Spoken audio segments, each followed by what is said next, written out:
Is Belichick going to catch Shula? I never thought this was going to happen. I think he's going to catch Shula. He needs like 3 8-win seasons. Yep. It looks like he's well on his way to at least getting one of them. Although I think he's like 24 or something like that behind Don Shula. All-time victories. Wow. There was a time years ago when people would ask that question, is anybody ever going to break Don Shula's record? And I thought, no way, that nobody would be in the game long enough. But Belichick, he seems determined. I think even if he is deceased, he will retain through some kind of bizarre arrangement with Bob Kraft, who's inclined to get involved in bizarre arrangements, as evidenced by his visit to the Asian spa. But I would imagine he would be inclined to go ahead and, be in a condoning position of Belichick still coaching the team while deceased so that he could eclipse the Shula record. What would they count that, or does that get an asterisk if you're dead when you pass the record? Finally, there's a reason for an asterisk. All right, good morning, everybody. Good to be with you here. The time. Wake up with Defo, joined by Lubie. Welcome to the Defo Show. And a very pleasant good morning, everybody. Great to be with you here on this fine Wednesday, the Defo Show. Jeff DeForest and one Mike Lubie Lubitz. Lubie and I, before the show, we were trying to figure out if Lubie had christened his new house yet.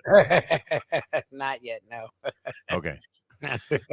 Because the ultimate christening, especially if it's just you and the woman that you're living with, there are no children involved. But, if you're at the house by yourself, let's face it, the ultimate christening of any household is having pool sex, is it not? You have a swimming pool. This, I would assume, is your first private swimming pool that you've owned in your life. Yes. Fantastic. Yeah. I mean, I went my whole life wishing. I mean, I was ready to put an above-ground pool in one of the places I lived just so I could say that I had a house with a pool. I eventually bought a house that had a pool. Yep. And, the ultimate christening is to have sex with the woman that you're with in the pool. No? I know it sounds disgusting. I mean, you guys are getting up in the morning having your coffee. I'm sorry. I mean, I didn't mean to have you misfire on buttering your toast, so to speak. Oh, my God.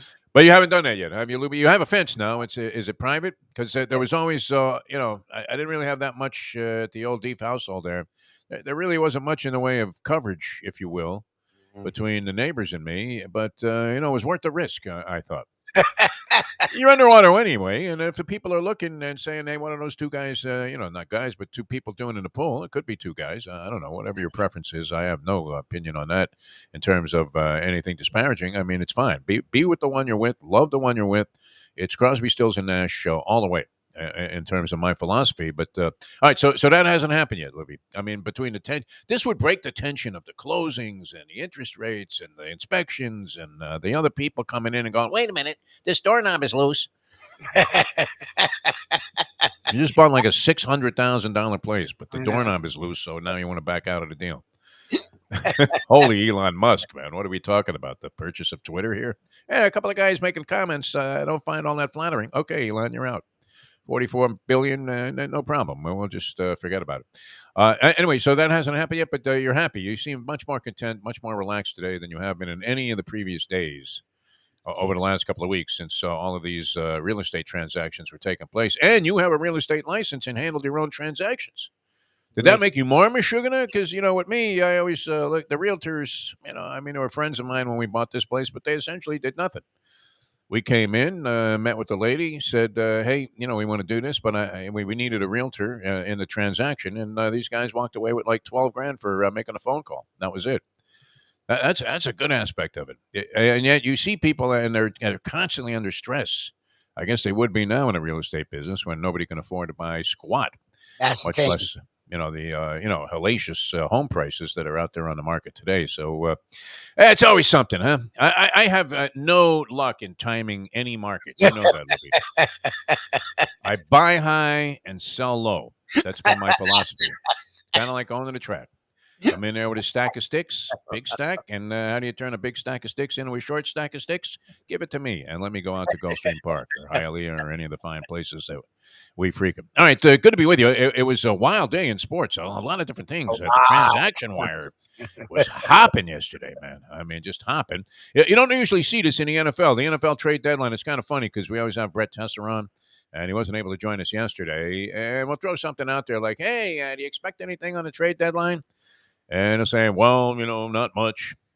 And that's usually the case, right? Not much happens around the NFL trade deadline, but it was like the NHL last night. It was like the Wild West Yep. was taking place, and you had 10 transactions in all, 2 of which, major ones, involved the Miami Dolphins. A very major one with Bradley Chubb coming in, and I was thinking, see, you and I differ on this, Lubie, because, I have adopted more of the Tony Segreto philosophy. Always look on the bright side of life. I mean, I'm going Monty Python on this and thinking, okay, the Dolphins, they have all of this draft capital that they've been accumulating when they were tanking. And they had what? They had like 20 first-round picks, apparently, because they've been trading first-round picks for players now. I mean, with Tyreek Hill coming in here, and now this Bradley Chubb. I mean, just dealing away first-round picks for established players, which in and of itself is not a bad idea. I mean, if you get a guy that's a real stud that's going to play for your team for 4 or 5 years, and you have to give away a first-round pick, there's no guarantee that first-round pick was going to give you 4 or 5 years at a starring level and at a very high level, which I'm not necessarily opposed at all to trading draft picks unless you know you're going to have the number 1 overall pick.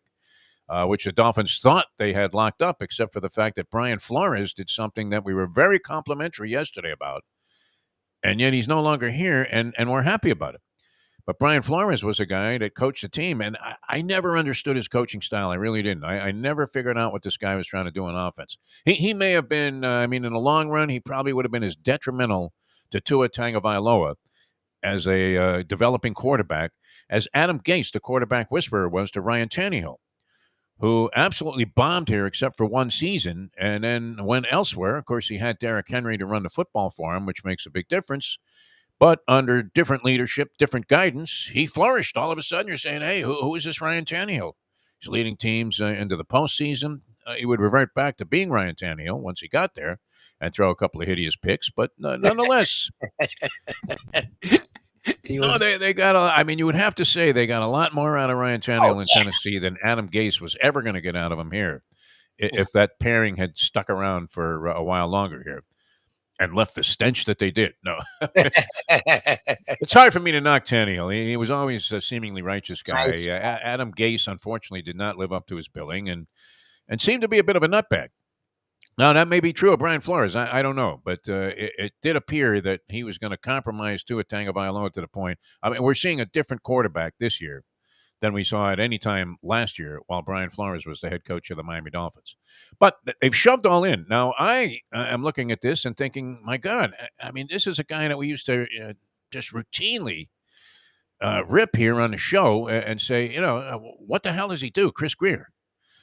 Who are these scouts, these blind people that he sends out there to look at potential draftees, and why are they leaving this guy in this position of authority? If he's the guy making the decisions, he should have been gone long ago, right? Here we go, right back to Graham Nash, right? Should have been gone long ago. But this year, I mean, and maybe it's not by design, it may be by default, because their original plan was absolutely one of the dumbest I think you could have ever conceived of. And that was to give up the house for Tom Brady and Sean Payton, who, I don't know. I mean, Sean Payton's a very, very well-respected coach. He did wonderful things for the most part with the New Orleans Saints. He was daring. He threw that onside kick in the midst of the Super Bowl, shocked everybody, pulled off a win. Probably got robbed another time when, that Rams game. That was hideous, decision. Or he might have been in another Super Bowl. But a very accomplished coach. I don't know that anybody could have had a problem with Sean Payton coming here. If his heart wasn't in it, it was probably a good thing that he didn't get the job or didn't take the job. But, for what consequences and buffoon-like actions the Dolphins actually took in that direction, if you think about it, I mean, if Tom Brady is quarterback in this team, he's a dead man. Yes. Never mind Giselle. Yeah. He'd be lucky not to be on a gurney after every game, Tom Brady. Because here's a relatively mobile guy. I mean, I don't know that he's the most mobile quarterback we've ever seen. I thought he would actually be a little bit shiftier in terms of being able to escape, jams in the pocket and, get out of trouble. He's doing a better job of it this year in terms of also his, desire and, his choices in taking off on runs. But, not the most mobile quarterback, and he's getting crushed. What would have happened to Tom Brady? Where you have Tua now, I mean, he at least has escapability. somewhat. I mean, he can take off and run, and he does find his way out of the pocket, but he's still getting crushed like a grape. This would have been a horrible move if that was Chris Greer's idea. I'm sure that came from higher up than Chris Greer to get Tom Brady to be the quarterback of his team. That looked like a move where they were trying to do some PR and get Brady to be a part owner and maybe stick around with the club in other capacities. I mean, we have Marino, the ultimate ambassador, as a quarterback, loved by everybody here in town. Do we really need Tom Brady to come in? Kind of a dumb idea at 45 and quarterback this team. And we're seeing the results, whether it's his fault or not, with the Tampa Bay Buccaneers. It's not working. In fact, the three marquee quarterbacks in the NFL entering the season, the three highest regarded quarterbacks in the NFL, are all having really shit years by their standards. Brady, who was great last year, not so hot this year. Aaron Rodgers, mystifying what's happening with the Green Bay Packers. And Russell Wilson looks like a completely shot fighter, right? Yes. He's my man, Danny Little Red Lopez, coming back and trying to beat Salvador Sanchez the second time. It's like, the first time it didn't go so well, Danny. I wouldn't get back in there with this guy. He's a killer. And, so you see guys making mistakes and, putting their faith in guys that are older quarterbacks, and it's just not working. So that would have been an outright disaster, I believe, had Tom Brady come to the Miami Dolphins to become the quarterback and be a quarterback and coach pairing, with Sean Payton. So anyway, they retreat and go into a whole nother modus operandi, and they end up with Tyreek Hill for a bunch of draft picks. They try to improve their offensive line, and I guess to some extent you could say this Armstead guy is going to be an improvement if he can play, but that was high risk, but that was what was available to him. They make a bunch of other moves. They get Raheem Mostert, who's having a real good season running the football, our friend Brett Tesler's client there, and they added in speed. Waddle was a good draft pick. It turned out that was an excellent choice. And, people questioned that at the time, but nonetheless, he looks like a dynamic presence on any team's offense. And the Tyreek Hill thing is working out. They get McDaniel as a head coach. He seems to understand how to use these pieces on offense, and even being able to work around the shoddy performance by the offensive line, the inconsistencies there. Looks like a genius, right? Chris Greer, I would say executive of the year at this point, especially after this Bradley Chubb acquisition. They also picked up a running back. They traded a running back in Chase Edmonds, who you weren't all that fond of. And they bring in this Jeff Wilson Jr., who's having a decent year statistically anyway with the San Francisco 49ers. So they got a backup running back for Mostert and a guy that maybe can share the time there, possibly improving that position over Chase Edmonds. And they ended up getting the pass rusher they needed. And what does Lubie say to me before the show starts? What a joke. Every Dolphin fan is euphoric, man. I think it's a great move. I just think it's Chris Greer admitting that Jalen Phillips isn't a superstar pass rusher. Everyone's like, well, this will help the burgeoning star in Phillips. And if you have a stud pass rusher and spend money on Agba, then you don't need to get Chubb. But you were saying this. I thought he was listening to the show the other day. You were saying, well, what's missing with the Dolphins? And you were saying they need to find a way to get – you were talking with Kinjami yesterday. Yes, yesterday. Saying they don't get any pressure on the quarterback, and if that's going to be the case, they're going to really struggle. They're going to need 35, 40 points a game because, they were getting blown off the field by the Detroit Lions, who aren't bad offensively but had been for the last couple of games. But you're seeing this as a sign of weakness, not of strength. No, I think it's a great move. I just think it's Chris Greer admitting that his draft picks suck. And he's finally saying, look, screw it. I can't draft. Here, take the picks. Let me get real players. Good for you. Well, and they've done that now. They've used all of this draft capital, as they call it, to get established players. Not the worst philosophy in the NFL. I mean, the NFL, the Jerry Glanville was absolutely right. It stands for not for long. Yep. So if you can be good inside of a 5-year cycle, like really, really good, that's the other remarkable thing, as much as people hate to admit it, about the Patriots, is that they were able, with a sound business philosophy, to sustain that level of excellence, Brady notwithstanding, for a 20-year period. Yep. Hard to do. I mean, with the transitional nature of the National Football League today, whether it's because players are compromised and have a short career due to injuries, players don't work out, they don't transform into professionals after looking like studs on the college ranks. so many different variables there that if you can sustain a really high level of play for a 4 or 5 year period, that's not half bad anymore in the NFL. I think most Dolphin fans would take that.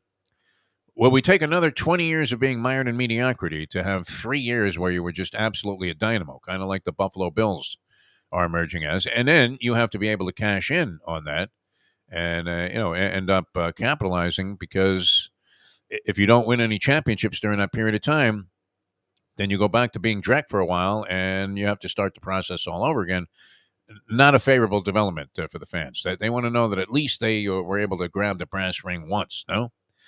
So we'll see. The Dolphins pushing all in. I mean, they went Johnny Chan on this. Yes. They gave up draft capital, and they made the move to shore up a position of weakness that's pointed out by Mike Lubitz in his brilliant analysis yesterday, that the pass rush stinks. And whether or not it's because of poor draft choices and poor signings by Chris Greer in the past, all of a sudden I have him as the executive of the year. If it works out. The thing is, the AFC, if you look at it, it's so funny. We were so scared about the AFC coming in. The Ravens are not the same team. The Steelers are not the same team. The Chargers, I don't know why, because they have all the talent in the world, are not good at least right now. The Raiders I think that could be Brandon Staley right there. Oh, Staley sucks. And then that's sort of the Flores factor, right? Like, he was good defensively, but he had no, and I think that's Staley's thing, is I think defensively they may be better, but he ruins that. All the offense has all the talent in the world, and you can make a case right now that you would rather have Tua than Justin Herbert, which that was far fetched going into this season. I never thought I would find an occasion where I would even think that. But if you look at what Tua is doing with this offense and how Herbert is leading the Chargers, which they're leading them right down the drain so far this year by standards of expectations and or realistic expectations, which was this should be a very good team, and it's not. They're very vulnerable, very suspect, and while the Dolphins, all of their games for the most part have been nail biters, but they do have one enormous quality win, which was over the Buffalo Bills, who beat the living snot out of them in that ball game, but nonetheless, they came out ahead on the scoreboard, so a lot to be said for that. And it doesn't look like the Bills are going to be stopped anytime soon. That could end up being the thing that saves the perfect season. As you look at the Buffalo Bills going into every ball game, you have to consider them to be double-digit favorites almost every time out against anybody but maybe the Kansas City Chiefs. And they look better overall than the Kansas City Chiefs do this year, so I don't know. I mean, what do you think? The Bills look like they don't lose another game this year, the way they've been performing. Well, that's even when they're subpar, they win by double digits. That after the Bills and the Chiefs, it's sort of open. That third spot. The Dolphins, we're now talking contender because they went all in. They haven't won a playoff game in 20 years. So to be able to and win a playoff game is a big feat for this team. And the way they're set up, they should be able to possibly win 2. So Mike McDaniel first year, that's something Gase and I don't need to do it. The whole litany of schmanks weren't able to do. Like that would be a cool step, and they're rounding this roster together. So my first reaction was, "Oh, that's a great move." My second reaction was, "What does this say about Ogba and Ingram and Phillips?" Like, grasping at desperation. Yeah, I get it. What Julian said. Look, the key positions right now are quarterback, edge or defensive end, pass rusher, and corner.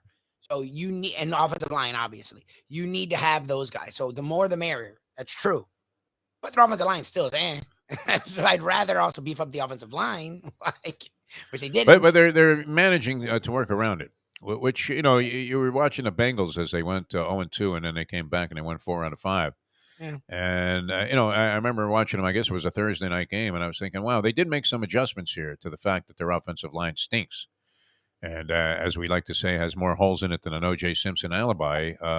Burrow was getting buried. Now he went back to getting buried in this most recent game against the Cleveland Browns, and you saw the results. They got hammered. So, I mean, the Dolphins, though, one thing Tua has, he does have a quick release in the pocket. If he's throwing to his first primary target, he gets rid of that ball very quickly. I don't know that he's Joe Willie, but nonetheless, I mean, he does have some snap on the ball and accuracy, and that's his kind of play. And when they start going with the so-called mobile pocket and they roll him out a little bit, which almost routinely it's going to be to his left, he does, have a little bit more time, and they've been able to use him effectively in spite of the fact that there are already 6 guys in the backfield before the snap is even completed. Yeah. So they found a way to adjust. Anyway, good stuff yesterday. 10 trades overall in the National Football League. Some teams were sitting chilly that you thought might make some moves.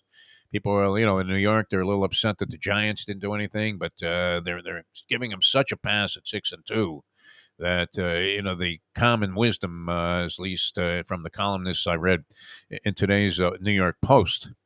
There I go with my Post again, but there was some very, very interesting stuff here about the Nets and their firing of Steve Nash, which took place yesterday as well, which I want to get to also. That we need to talk about, because the guy they're talking about replacing him is a guy we thought may never coach again.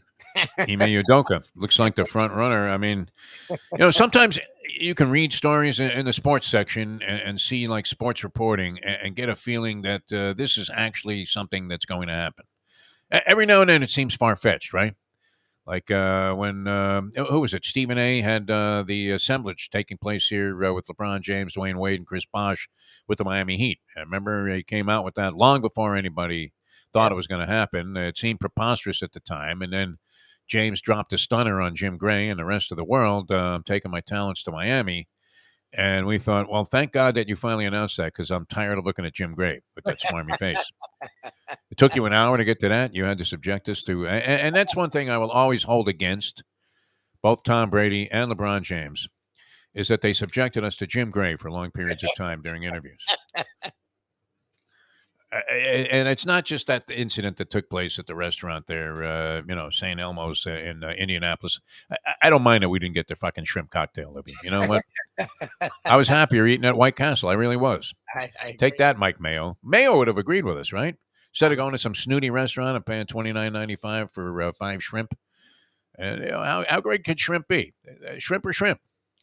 Maybe their colossal size. I kind of tend to, gravitate towards prawns and things like that. But shrimp, you dip it in some cocktail sauce. It's all essentially the same, is it not, Lubie? I agree. Like, how can you be known for a shrimp cocktail unless you're like Circus and it's 99 cents? Exactly. Anyway, but Jim Gray, yeah, I mean, that's two big superstars. And why do they rely on Jim Gray to be their go-to guy, to be the go-between there and feed them the softball questions and never challenge anything that they say? What do you think? No idea. You think Jim Gray, is he ever going to say to Brady, hey, you know what, Tom? That was your fault, that second interception. I mean, you just blew it. Never going to happen. It's the guy that loved to start crap his whole career. He's now doing the most softball-y thing. It's an infomercial every week that it's either paid by TV12 or TV12 gets paid. Like, it's a Tom Brady infomercial. Yeah. He's Eddie Feiner, man. Oh, no, he's not Feiner, really, because he's like a slow-pitch softball player. Just throwing it, where you tell the guy you're having self-team pitching, which was always my favorite. And you're saying, hey, look, Joe, I want it on the outside corner right about chest high. And then you take like 19 pitches in a row because there's no balls and strikes. And finally, the guy lays one in there. And guess what?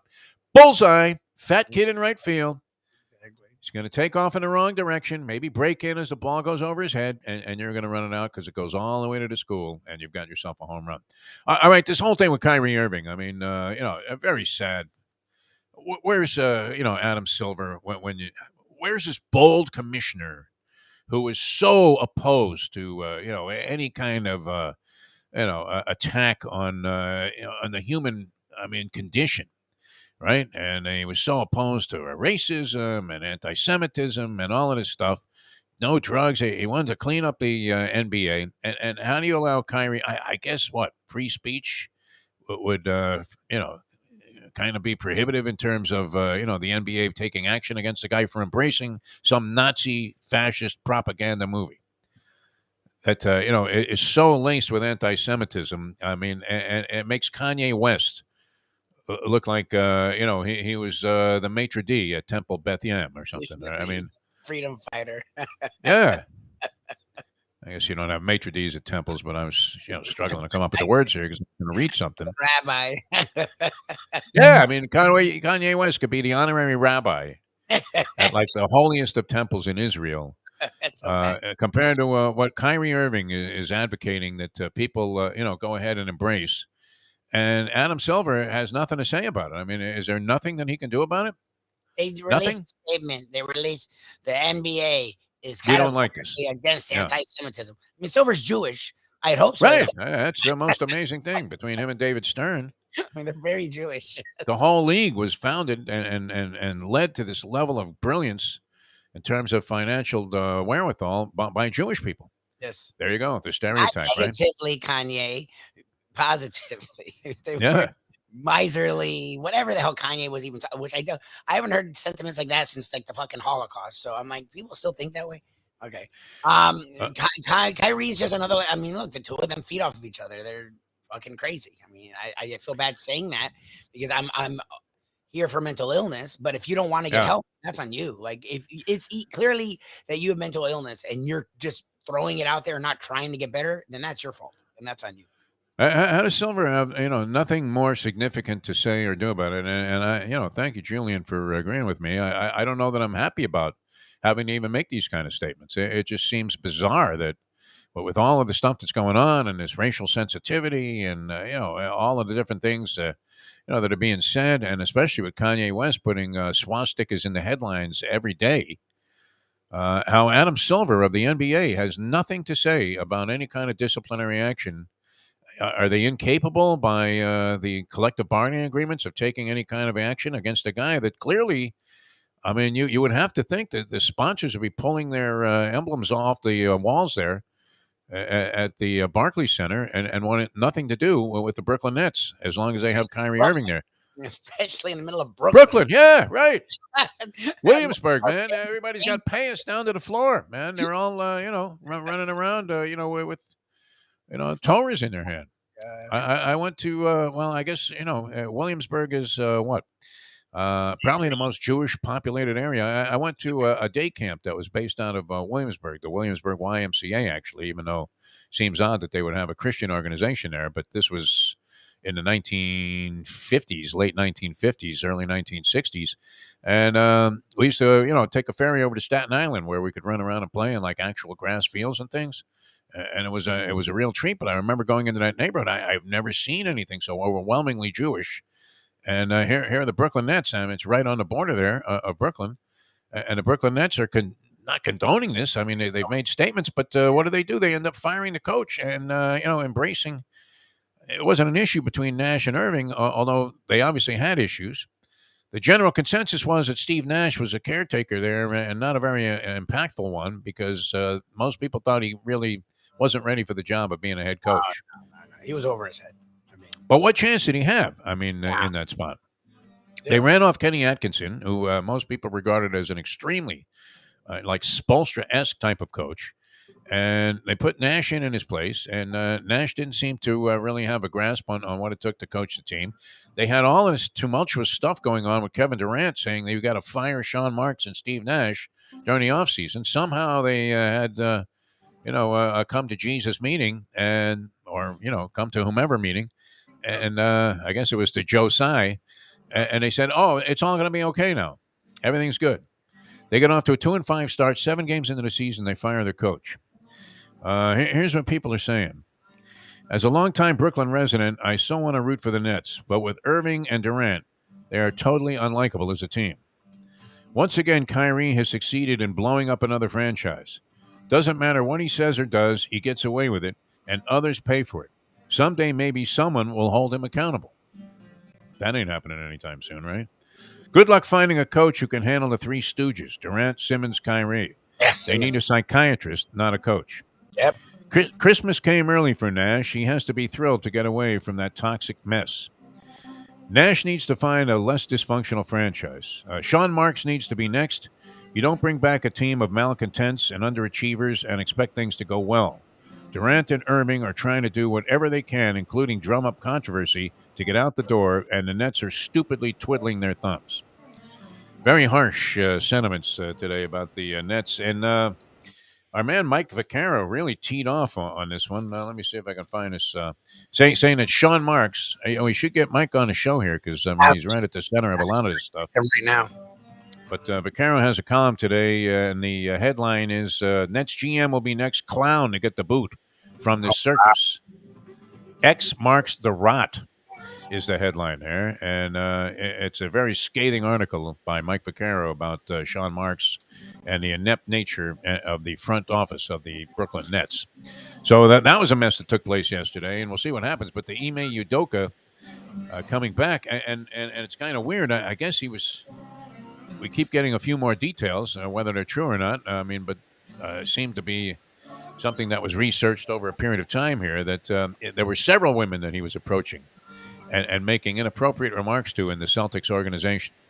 And then he eventually developed a sexual relationship with this one woman, and it was not a favorable outcome, obviously, in the eyes of the Boston Celtics brass there. And they're more than willing to let him walk. They don't.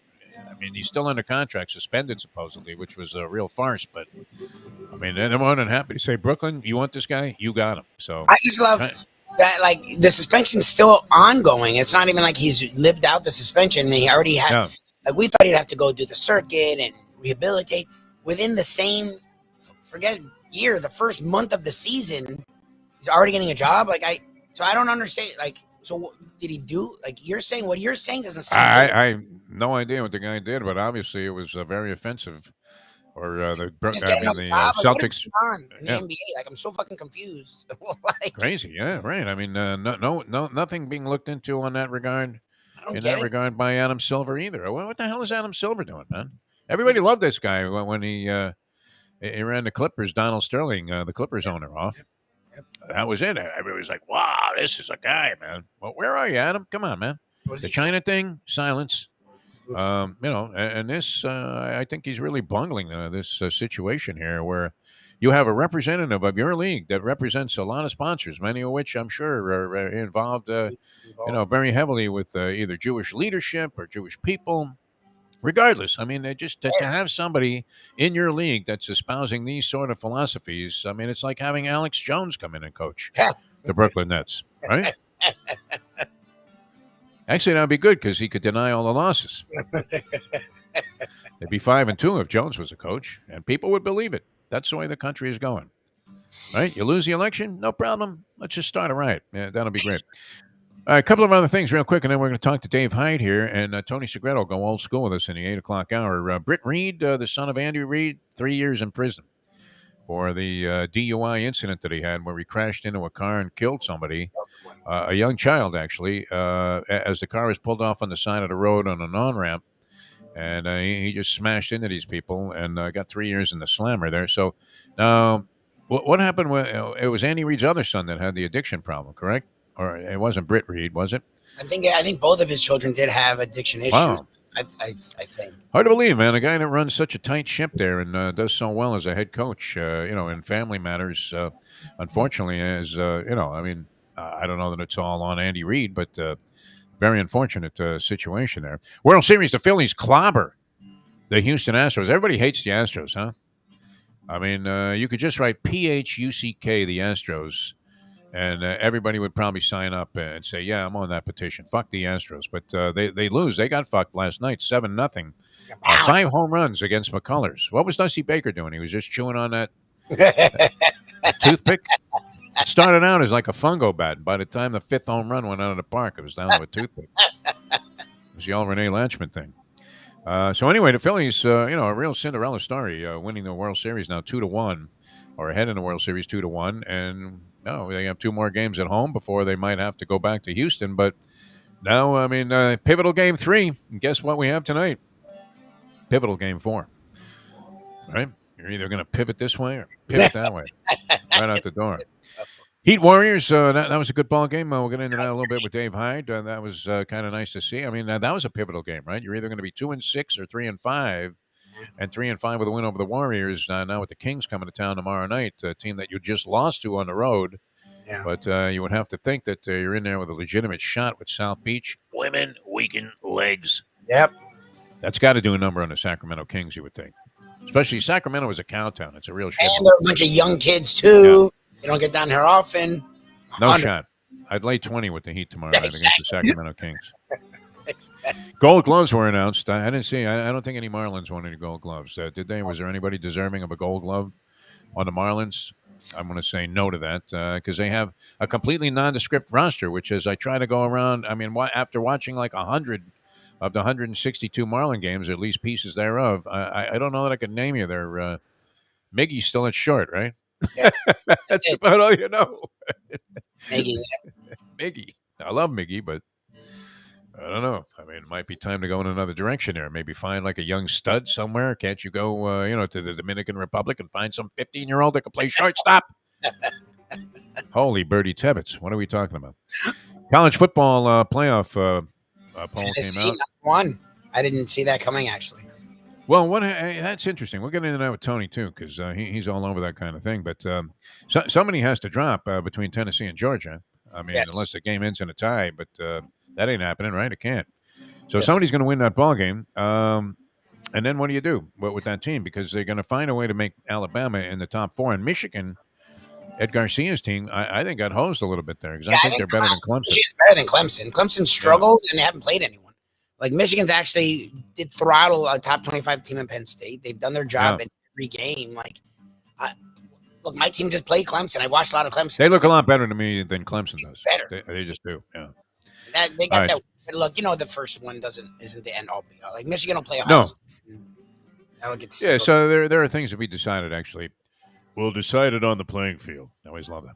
All right, Hialeah Park. I mean, if you want to make a decision about where to go for the Breeders' Cup, man, I am counting the days right now. I'm getting a little antsy here because there are 5 races on Friday. They're all the juvenile races. The 2-year-olds going on Friday, and then 9 races as part of the Breeders' Cup card on Saturday. And it's going to be a spectacular day of racing all over the universe, but focused, of course, Keeneland, where some of our friends are going, man. I mean, I don't know that I really want to be in that kind of scene there at Keeneland because it's kind of cramped to begin with. I mean, it's not really built the racetrack to hold. Like I'm sure they have a limited capacity there. At some point they have to cut it off, but I'm not sure I want to be there when 40,000 people are there and all over town. And hotel rooms are like $1,000 a night. But wow, if you want to get the next closest thing to being there, jog down to Hialeah Park. Look out over the grounds there. You get that same vibe you get at Keeneland, man. The serenity, the just inherent beauty that a racetrack could be and as they were originally constructed as. And then on top of that, you can bet your brains out there and you don't have to worry about the machines breaking down or a lack of tellers or some schnook cutting in front of you at the last second there and then you get shut out. That kind of thing doesn't happen. And, they're not used to accommodating a lot of people at some of these other simulcasting places. So you have all the amateurs coming in there. And they're stacked up online because they're calling their bets out to an actual pari-mutuel clerk, Libby. I don't know.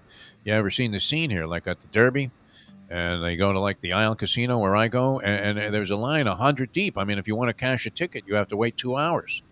If you want to get your money, I mean, you can go and get a voucher, but I'm inclined to lose those. So every now and then, if I have a voucher for a few $100, I like to cash it out and then start smaller in case I leave it in a machine or something. But the line is out the door because people don't know how to make their bets, and the pari-mutuel clerks aren't ready to handle this kind of, ignorant action. So, as they want to be accommodating the players, the guys that are really involved, that are out there every day, they're like left out in the cold. And that's why Hialeah is so great because they can accommodate you. They have a ton of pari-mutuel clerks. They all know what they're doing. And you're not going to see lines all the way out into the street there to try and get $2 to show on the 3 to 5 shot on Flightline in the Breeders' Cup Classic. So head out there. They really know how to take care of people, whether you're talking about poker, horses, which is going to be great over the weekend, and the casino itself. Absolutely fantastic. It's beautiful. Hialeah Park. All right, Dave Hyde coming up here in just a minute. We can't wait to talk to Dave. A lot of things going on the local scene, and we'll get his opinion about a variety of different subjects here in just a moment on the Defo Show. Now that. The time. 7:39. Ponies in Style at Champions, the outstanding simulcasting room at beautiful Hialeah Park. Yes, the grand old lady of thoroughbred racing has never been more vibrant, and you can wager on the races from the top tracks around the country while enjoying a cocktail at the Brass Rail Bar or any of the fine food served throughout the facility.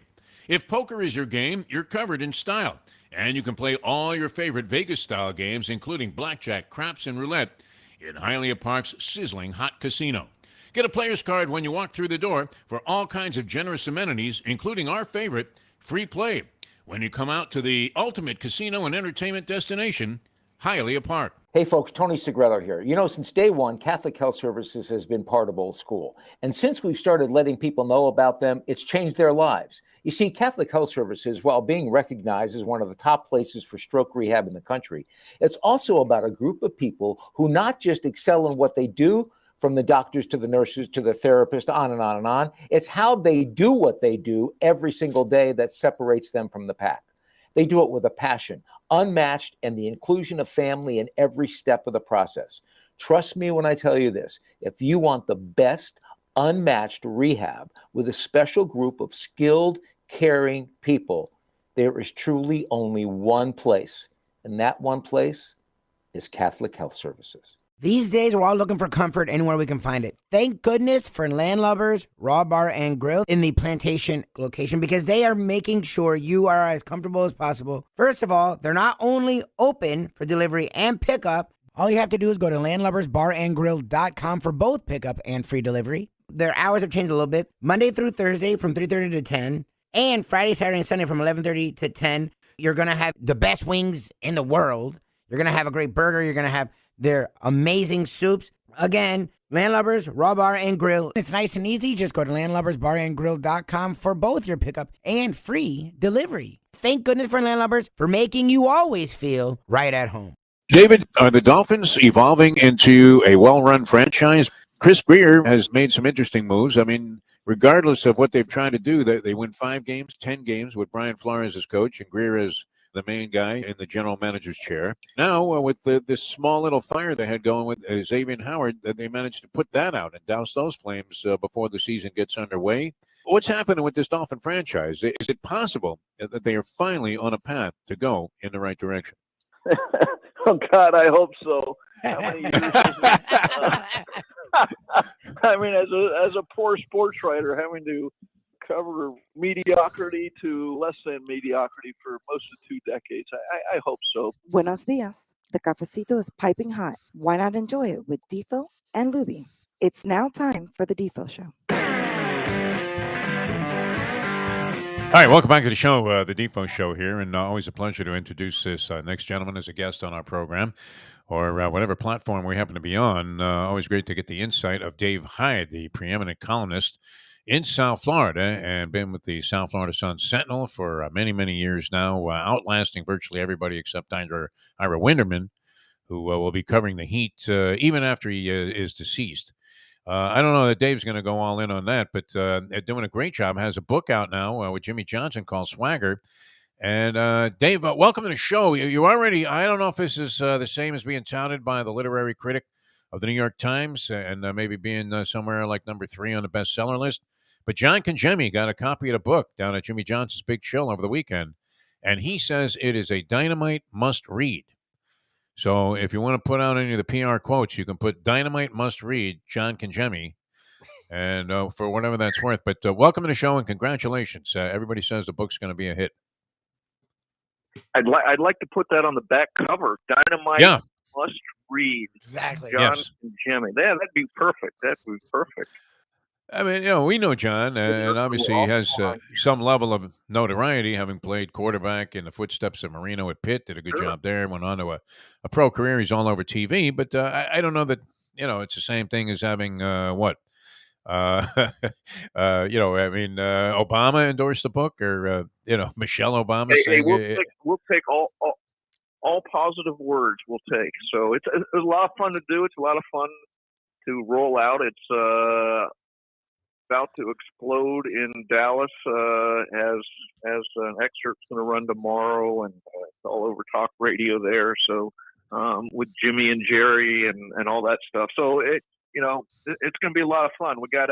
Jimmy and I are giving a talk at the Miami Book Fair that in a couple of weeks, and so it's I got done writing it about 5 months ago. So this is now comes the fun part of it, just talking about it. How juicy is the stuff on Jimmy and Jerry? Well, let's put it this way. For years, Jerry Jones has been saying, he was in on all the football deals. He had, he's been quoted as saying when they got to Dallas, Jerry said that I've been making deals all my life, and Jimmy hadn't made a deal ever. And Yeah. the insinuation is he was involved in the football. So Jimmy lays out his contract.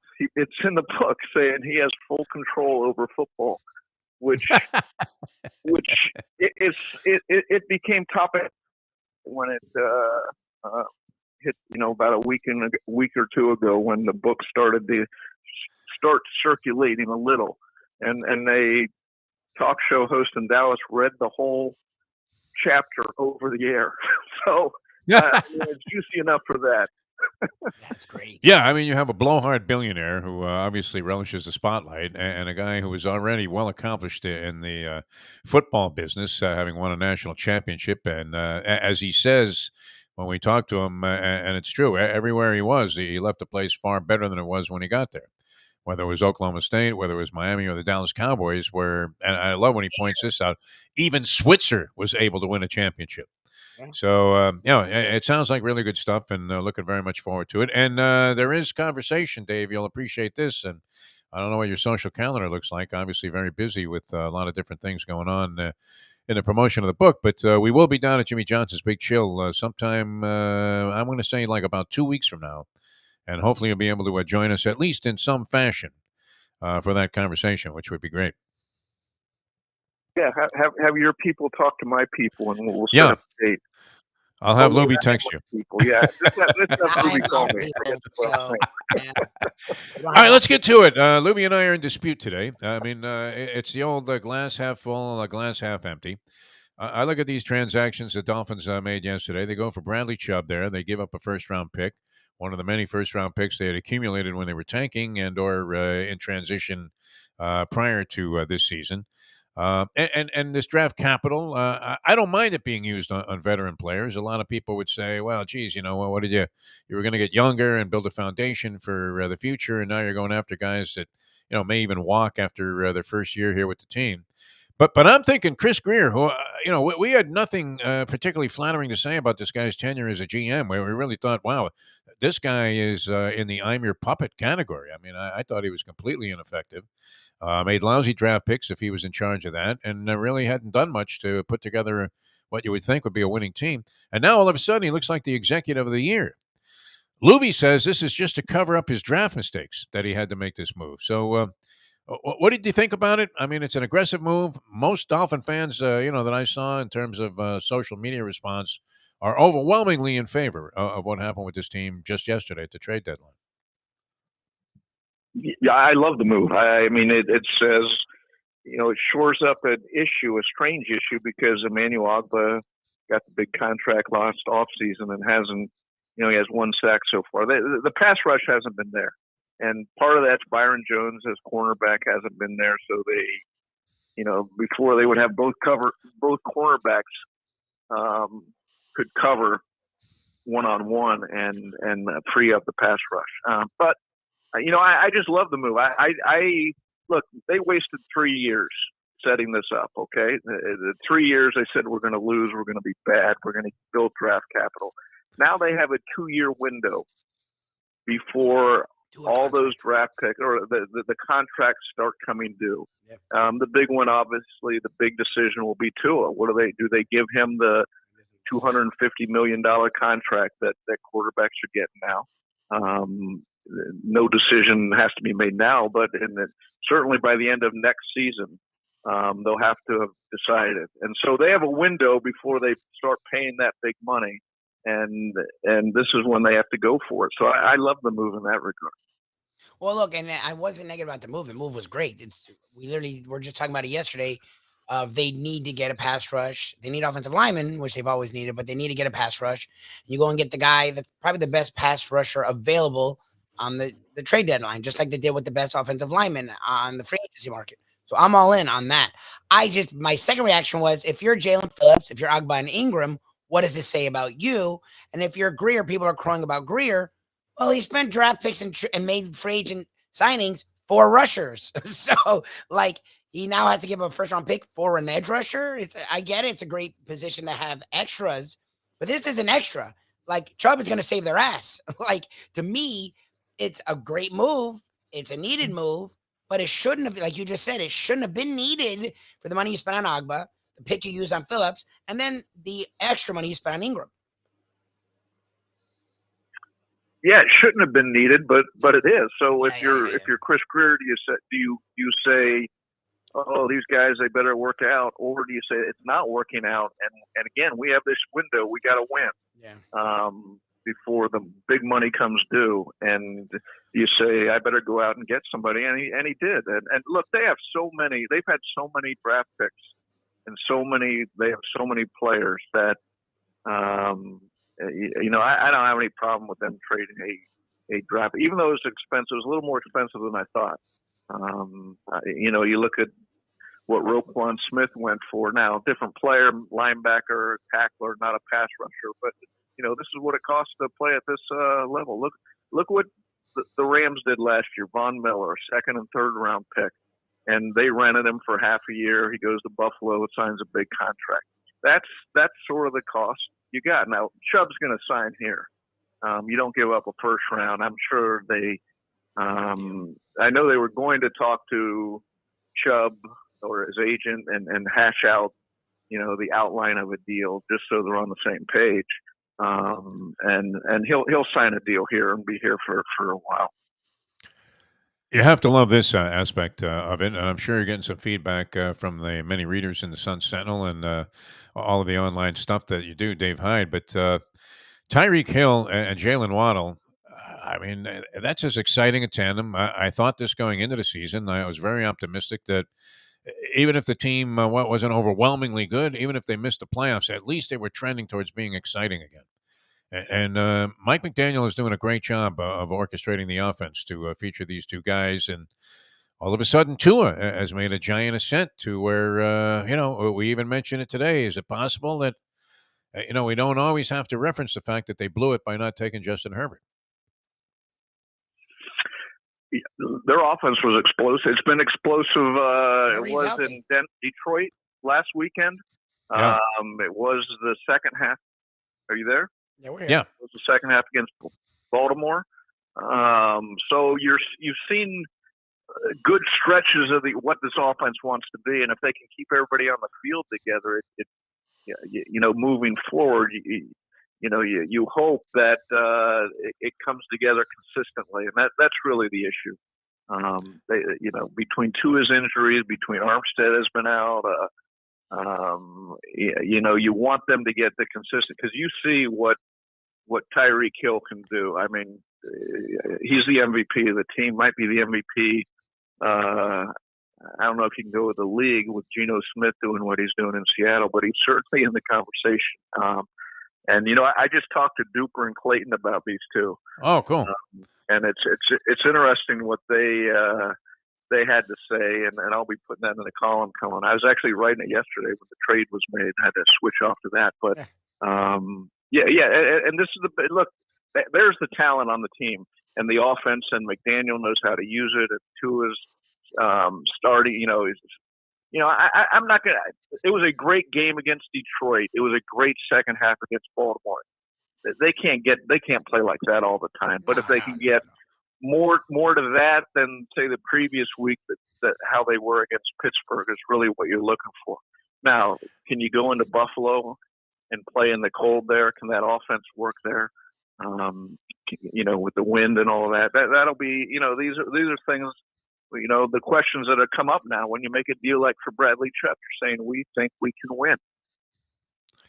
The Willendas didn't have as good a high wire act as these two guys do, and they're very tough-minded receivers also, especially for smallish guys by the the size, the prototype of the position. But and there was always that thinking that we need like Devontae Parker, a big, strong, strapping guy, and we see those kind of receivers having immense amount of success in the league. But for a pair of kind of Smurfs like Clayton and Duper were. These guys are very entertaining to watch, and if your team is not going to win a championship, at least be entertaining. We've been saying that for years, and it seems like it's trending in that direction. All right, switching things up, we have Dave Hyde here, extraordinary columnist for the South Florida Sun Sentinel, and co-author of the book with Jimmy Johnson, Swagger, that is in publication and ready to go out there and be available to virtually everybody, and drawing rave reviews from all around the country and the globe. Warriors in town last night to take on the Miami Heat. Heat off to a 2-5 start. Pivotal game, I think, in the early portion of the Heat season. And they're down 8 going into the fourth quarter. And then they kind of, I guess Tyler Hero was injured in the game. I saw he only played 9 minutes, had 2 points. But, one of the other things, though, with this Heat culture, Duncan Robinson, who was given up for dead after signing a giant contract and was relegated, I think he was behind UD on the bench in terms of minutes. But in typical Heat fashion, with no controversy, negativity, no ugliness coming out in the press, when called into action last night because the Hero's injury, ends up with 17 points. And I think that's one of the remarkable things about the franchise. I mean, there's certainly a distant departure from what's going on in Brooklyn right now. Yeah, Max Strus had a big game. The interesting thing I watched the second half was Golden State was into it. Yeah. Steph Curry was, he's throwing fists up in the air after shots and celebrating going down the court, and so they were into it. It looked like they were getting the A game from Golden State. Yep. Now the question is, was that just one night for the Heat, or does it give some confidence and get a lot of things that were up in the air about the team, get things aligned a little better, and they can build off that, because it looked like they had something going there in the fourth quarter. Well, and they closed it out. Jimmy Butler with a little jump shot off one of his typical moves, and cans it to put the Heat up 5, which was the final dagger. Golden State did get a little ugly there at the very end of the fourth quarter. They missed a bunch of threes, including Steph Curry, who I guess the rebounds would be the problem, but I was surprised to see that he only had 10 triple doubles in his career because, you're thinking he's always getting double digits in points and probably in assists. So, but it's not like he's Jason Kidd, I guess, on the boards. But a good ball game all the way around. Very entertaining. Once again, if that's what you're looking for out of sport, and very enjoyable to watch and huge. I mean, the difference between, in my opinion, 2-6 and 3-5 after beating Golden State with the Kings in town tomorrow night, you start to gather some momentum and look like the team that should. Easily, or not easily, but in all likelihood, win their division and become maybe fourth, fifth, sixth seed possibly in the Eastern Conference. All right, we haven't really dabbled too much in the Panthers. So, what are you seeing there so far this season, Dave Hyde? Well, you see, just look at the scores; they're a lot lower than last year, and that's what they certainly wanted to do from the style. They didn't want to be the wide open. Harlem Globetrotters scoring where people are chanting, "We want 10," because on the flip side of that, the defense was getting neglected. So you talk to them before the season, they wanted to put in a style of play that they can carry over into the playoffs and that will win in the playoffs when let's face it, the whole style of hockey changes in the playoffs to a grinding, win in the corners and it's not the open ice affair that it can be in the regular season. So couldn't play that in the playoffs last year because it really wasn't part of their arsenal. They didn't play that way at all in the regular season. So they're playing that way now and led to lower scores, but they're winning. And let's face it, they're going to be judged by how they do in the playoffs at this point. All right, and final thing, we appreciate your time, but I figured out what the joy is of being a Marlin fan, and that is rooting for players that you like that were Marlins as they excel in other places. And I'm loving JT Real Muto. He wins a Gold Glove. He's with the Phillies. He's doing great. We liked him as a Marlin. He wanted to stay here. They said, "Nah, I'm sorry, JT." The Mets whiffed on him. They decided to save a little bit of capital, and they got a catcher who hit $186. Holy Smokey Burgess. And then here's Real Muto flourishing in the postseason with the Cinderella Philadelphia Phillies. So a lot of joy being a Marlins fan. But unfortunately, you have to root for your Marlin players on other teams. Defo, can they get a general manager like Dave Dombrowski, do you think? You think they could? That'd be wonderful. Can you imagine? Get a general manager like that? Not again. No, doesn't seem that way. 14, he gets the Marlins to a World Series ring. Now he's on his 4th team in the World Series. Yes, and that could be his third team that he's won a World Series with. So what a remarkable career. But that is it. As a Marlins fan, you look out every game. There's Stanton. He had a nice game. Yeah. It'd be nice to see him win. And we saw Yelich had a big playoffs a couple years ago, and so this is what being a Marlins fan's about. Meanwhile, they hired a manager, which. What do you make of this guy? I mean, could he be the next great counsel? I don't know. I make that he doesn't matter until they move up from the 27th ranked offense and 28th, on scoring runs and so until the lineup he's writing down every day matters. The manager's not going to matter. I mean, they need to figure out why players aren't growing to get up to their major league team. Now, is it drafting? Is it developing in the minors? It's one or the other. And, that's going to be because Derek Jeter was a disaster in bringing up young players from the minors. And so can they solve that? Until they solve that, the team won't matter. I saw Sixto Sanchez on a milk carton. I was having a cup of coffee this morning. Yeah, what happened to him? Dave, we love you, man. Best of luck with the book. Appreciate the time. All right, Defo. Well, thanks so much for being with us, my friend. Always a pleasure, man. Good. You could throw anything at Dave Hyde, man. He has a very, very, intellectually formulated opinion. It's good. All right, Tony Segreto going to join us here. We go old school. That's brought to you by Texas Roadhouse Restaurants and Catholic Health Services. We love Tony. He's got some explaining to do, I think. Lubie, no? I don't want it to be too contentious because we love the guy too much. But there's one South Florida contingent that you did not talk. You talked about every single one, but this one, because they're irrelevant even behind the Marlins, right? Wow, they're relevant. I just don't know. They were relevant for good things about 4 months ago. They couldn't cover 3 against Virginia. Let's face it. Things. I mean, if Mario Cristobal, I'm not a fan of hate mail. I've received my share. It's going to happen if you're in the public eye. Somebody's going to take exception to the fact that you're breathing. And, we love this guy. We want him to succeed. But, wow, that was some serious ugliness there against Virginia. All right, we're coming back. Tony Segreto, we go old school. And Tony will remember Mike Veck also. I wanted to bring that up with Dave Hyde because Mike Veck was an early advocate of Dave Dombrowski's. And I remember having many a conversation with Mike. He would come and do shows with me an hour at a time. When I was at WIOD, I was working this Sunday morning show, and you had to bring guests into the studio. And Mike was always willing to volunteer. Now, he would show up, but it was debatable, right? You'd be calling down to the security gate. You seen a guy in a red car? It's 1 minute to post time. But when he came, he was brilliant and huge Dave Dombrowski advocate. Dombrowski had already established himself as a top-notch baseball executive, or potentially so, but he really solidified that when he was with the Marlins. All right, come on back with Tony Segreto, old school, Texas Roadhouse Restaurants, and I would imagine Ed Garcia, he has to be, if he put his hand on the broiler just in frustration there, I mean, what do you think? Michigan, number 5? I'm sorry. Yeah, they got Chubb.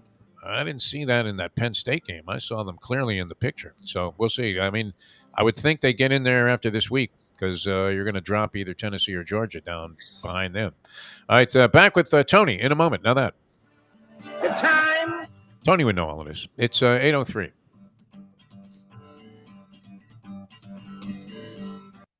Folks, Tony Segreto here. Let me ask you a question. What do you look for when you go out to eat? Good food, obviously, friendly atmosphere, not too loud, but good energy, reasonable prices, and a place where you feel comfortable. All those ingredients, no pun meant there, are hard to find unless you're talking about the Texas Roadhouse. You see, they encompass all of those attributes. Really, really good food, amazing atmosphere, good for a family, good for a date, or just a night out for yourself, and prices that will make you extremely happy. Their ribs, unmatched. Steaks, hand-cut every day. Everything, and I mean everything, is made on site, including their incredible bread. It's the one day, folks, that you can forget about low-carb diets.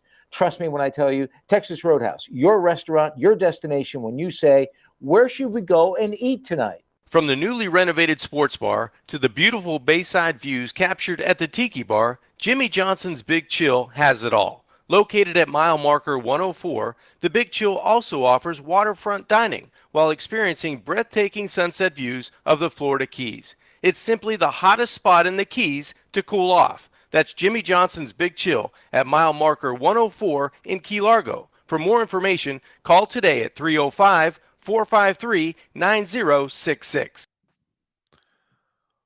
What we gonna do right here is go back, way back into time. We are now kicking it old school with the one and only Tony Segreto. Brought to you by Catholic Health Services and Texas Roadhouse.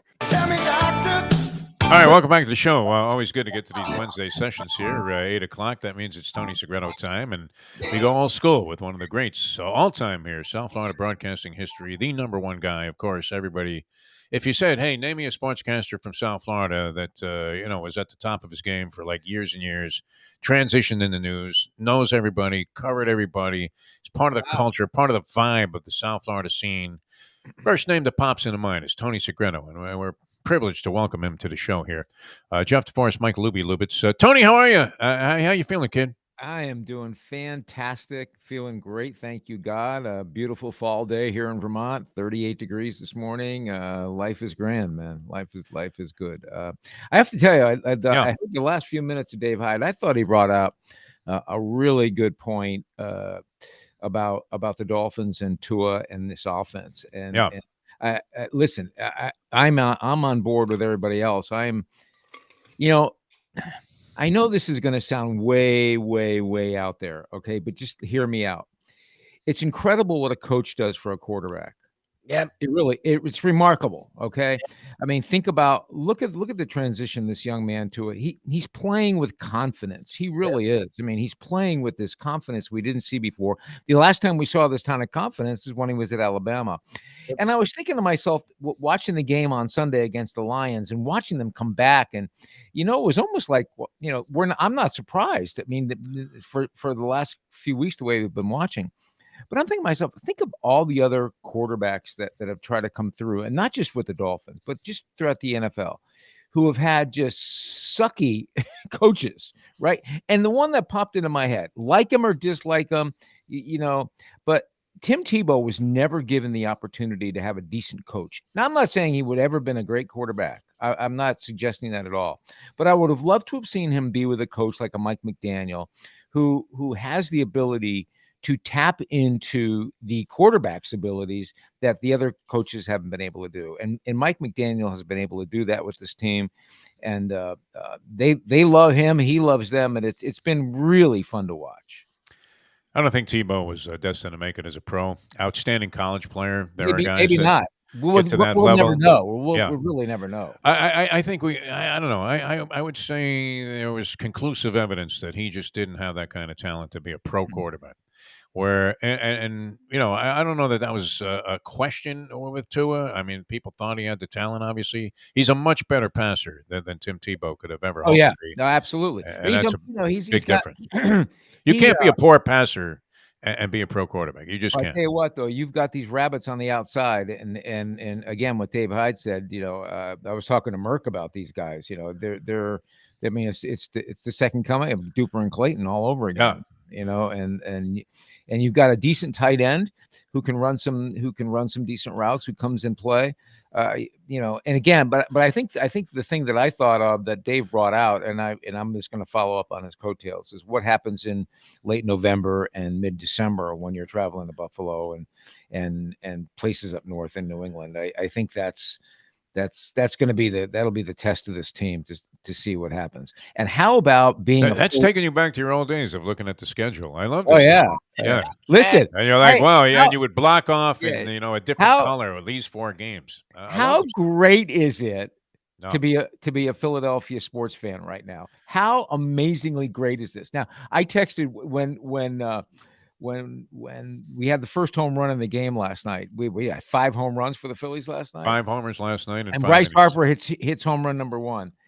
I text Kerry Ross and I go, boom! The Dombrowski magic just continues, man. He is magical. He is absolutely magical, no matter where he goes. And I don't know what it is with teams like don't you see this? Like dole out, you're doling out millions upon millions, hundreds of millions of dollars for these great pitchers and players. Dole out hundreds of millions of dollars and get Dombrowski so we can get those guys to come in and play for you, and you win. It's incredible. Yeah, well, he's only been there a short period of time. I'm thinking, and you know, I probably should have researched this at some point because it's been a question. But what moves did Dombrowski make that were that influential on the team? I don't far? listen. I know he made a couple of changes because his MO is to go ahead and spend the capital on a win now mentality. He's not interested in 20 years down But the road. he also knows I'm not saying he's like the messiah for the Phillies because they have a good team anyway. But from a baseball standpoint, they're hot though. Also, he knows. Yeah. Oh yeah. The last 27 games of the season, they just hit it. They just hit it all. But Dombrowski has the ability to know talent like very few GMs have. No, he's great. He found what guys. I say is, wasn't Joe Girardi their manager? Weren't Girardi they was this year? Didn't someone get rid of Girardi this year? And but I think that was before Dombrowski became on board there with the Phillies. I think Girardi was fired very early in the season. You may have to research that one. I'm not sure, but I don't think he was responsible for Girardi being fired. I want to say I believe that to be true. But I think listen, I don't know. I don't really know what happened to Dave in Boston. I do. I agree with you about Dave, though. I think no. I do know this. Yeah. The parting of ways was not terribly amicable, and I just think this is a sort of a great validation for Dave to be on a club that finds itself 2 wins away from winning it and beating a damn good team. Houston is really good. I mean, when you look at that lineup up and down, that's about as good as it gets right there. Yeah, I mean, and there's no cinch that they win it, although in a very favorable position, and much more so than people would have anticipated. But much of that is predicated on a bizarre one-run game that started the World Series. Each team now has had a game there that they dominated, but that first game, I mean, this guy makes a Swoboda-like sliding catch in right field in the ninth inning, and if he doesn't catch that ball, the Astros are up 2-1 at this point. To open the game last night, another sliding catch in right field. It's been now what they need is Jalen Hurts to throw out the first pitch. Something will happen to his arm, and then the Phillies will go down the tubes. I mean, Philadelphia might be jinxed as a sports town also, but I don't know. We'll see. It's been fun. No, I mentioned this before you came on, Tony, and I know you had to love this guy because we had the pleasure of getting to know him when he was involved as a consultant with the Marlins in their origination. And during especially even the years that they were, awarded the expansion franchise but hadn't played yet. And that was Mike Veck, the son of Bill Veck. Love Mike. And I do remember having many conversations with Mike when I was doing this WIOD Sunday morning magazine show. And he would come to the studio, usually with some goofy hat on or something. Always had something very positive to say. He was going through a very trying time at that time because his daughter had this degenerative disease where she was going to eventually go blind. I forget the name of it, but she had that, and that had to be, like gripping him inside because he was a real family-oriented guy. But he sang the praises of Dave Dombrowski. And Lubie and I had Dombrowski on an interview, I want to say maybe 6 months ago. He was involved with trying to bring a team to Nashville. No, it was before that's why I know Dombrowski was literally involved in Girardi because we were getting him. Oh, he was? All right. Baseball. Dombrowski became our guy. Like weirdly, after all this time, Defo found a number, and every few months we're having Dombrowski on. And then when I reached out to him in 2020, he was like, "Yeah, I can't come on anymore. I'm taking the Phillies job." So, like, I wished him well, and we would keep in touch here and there, but he couldn't come on anymore because he's now heading the Phillies, who have magically turned around in the last year. Yeah. No, great though. Do you remember Veck, Tony? Very well, very well. And again, it's nice to see. I heard a great story yesterday, which I really did not know. The great, God bless his soul, the passing of Vince Dooley, the great Georgia head coach, athletic director, on and on and on. And what a renaissance man Vince Dooley was. How he was Oh, he yeah. was a brilliant man. He wanted to become a gardener. He became a master gardener. He wanted to become a chef. He became a master chef. I mean, he just had so many outside interests. And if you talk to his former players, they'll tell you, that he taught them that it's not all about football. But the story that I did not know was that his son really pretty much picked up the mantle and is doing the same type of thing, and I felt that same way about Mike Vick. I think that he picked up the mantle of his dad, who was he was really the very first kind of Barnum and Bailey guy that came in and said, we're going to do promotions and we're going to make people excited about the game beyond the game, just beyond the game itself. And I do remember him loving Dombrowski and look at what Dombrowski did here with the Marlins. And you guys were right. Lubie did the research on this. Yeah. He started with the Phillies in 2021, and Girardi was fired very early into the season. Yeah. So that's a decisive move right there. He obviously picked the right guy, although they didn't really click until the last month of the year.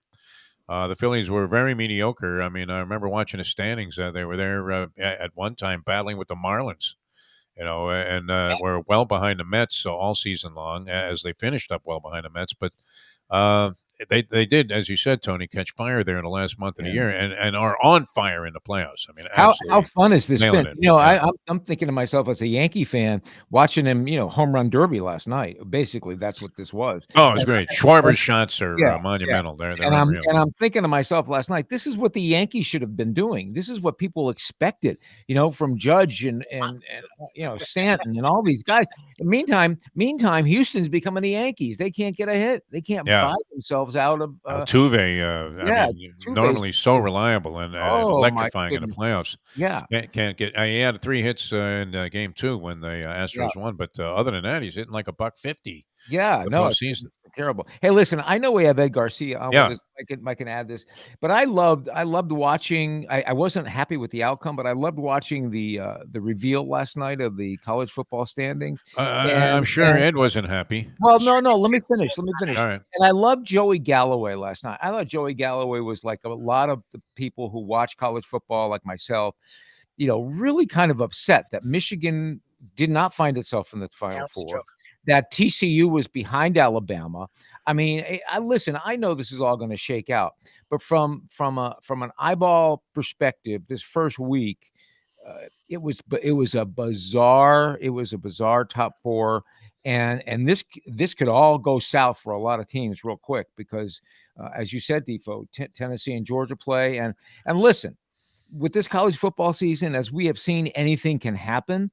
It's the odds aren't in that favor, but what happens if the Irish upset Clemson? They find themselves looking out. So it's going to be an interesting time. Ed Garcia, you've got to be I know you're standing by in position number 5, but you got to be a little miffed as to what happened last night and have Michigan not be in the top 4. Absolutely. It is a little bit frustrating when you see this team play their heart out and they come in and at times, people name them as the underdog and they end up on top. Yes, the first half, on their last couple big games with Penn State and even Michigan State, it took them a second to get their groove. But once that train is on the track, you're not stopping them. And they play some phenomenal football. I know it will correct itself by the end of the year. And, every game is, could be something new. So I'm very excited for the rest of the season and see what the results are. Well, I want to know how that Sam Adams tailgate was for the Michigan State game. I didn't get any pictures, so I figured, it's probably better than we could have ever expected. Yes, my camera could not focus for whatever reason. So, no, it was a fantastic time. It was really cool. They had a band there. They had a big food truck that was just serving a lot of carbs, which was fantastic. Kept me going through the rest of the game, but it was just an awesome day. We got there right at noon. We parked and we enjoyed ourselves there in the parking lot, throwing some football.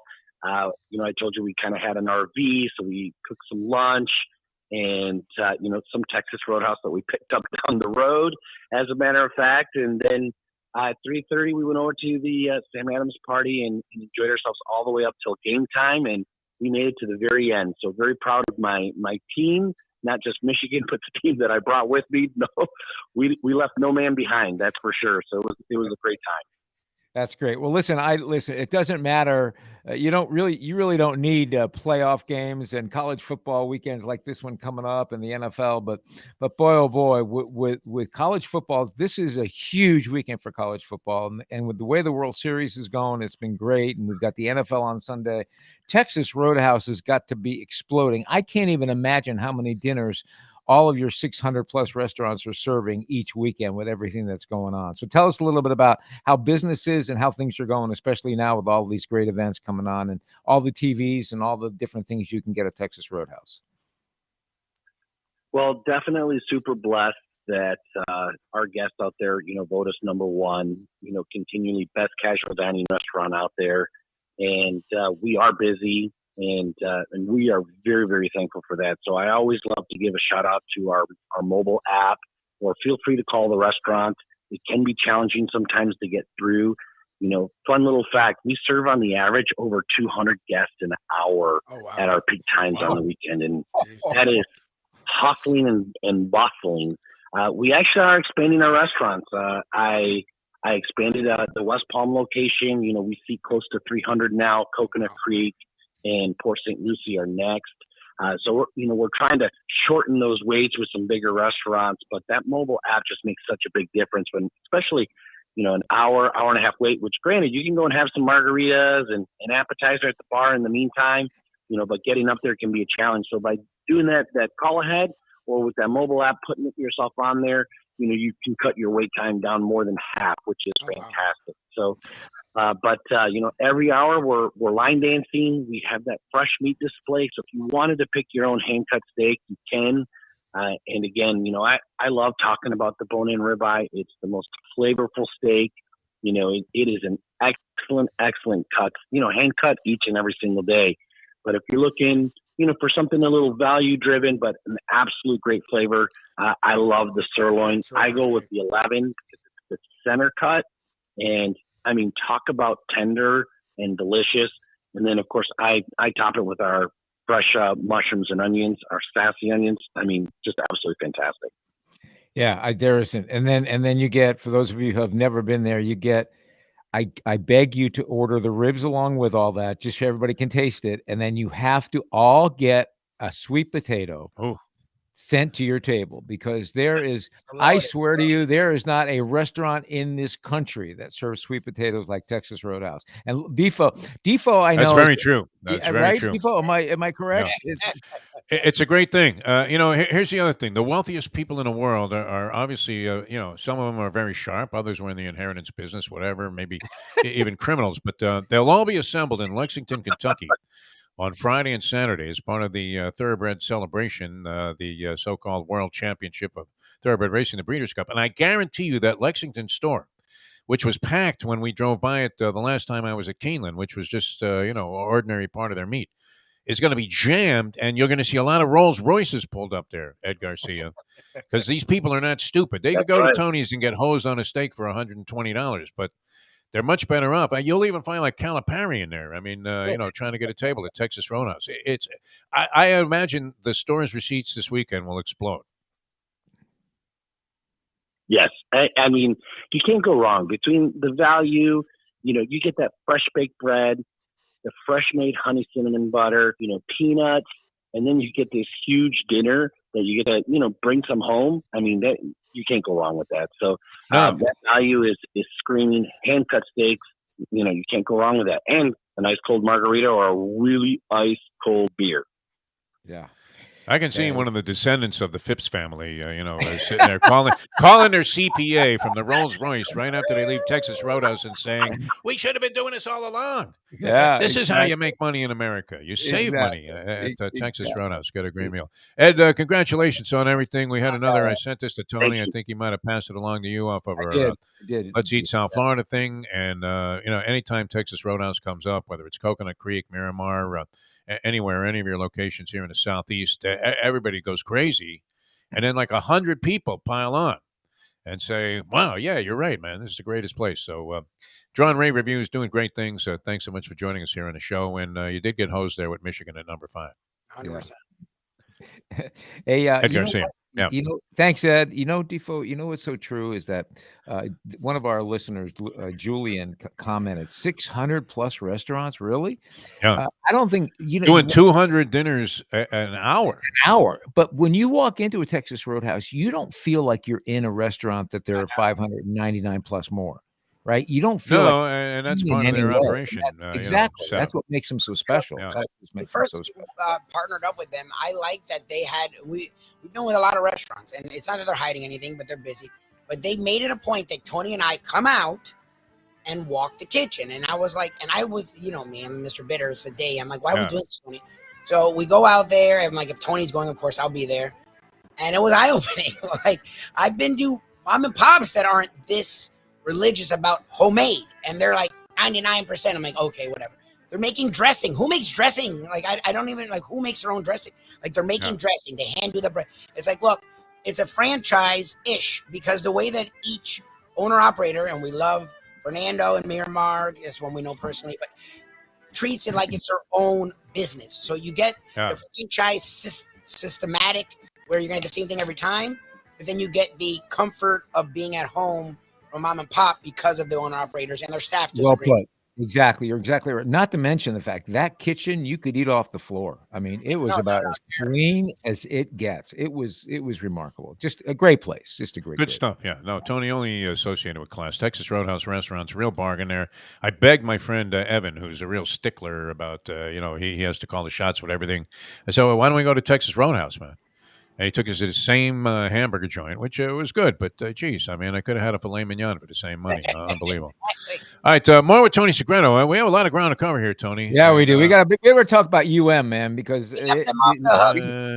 we got people jumping off bridges and buildings and a lot of people said, and we'll get into this in the next segment here, but there were many people that thought this was the ugliest, worst played football game, regardless of outcome, that they've ever witnessed. It was pretty bad. I have to take issue with some of the things we've discussed here on the show with you, Tony. I know you're not going to agree with me, but and not to be overwhelmingly harsh and critical. We'll get into it in the next segment here with Tony Segreto in a moment. Now that The time.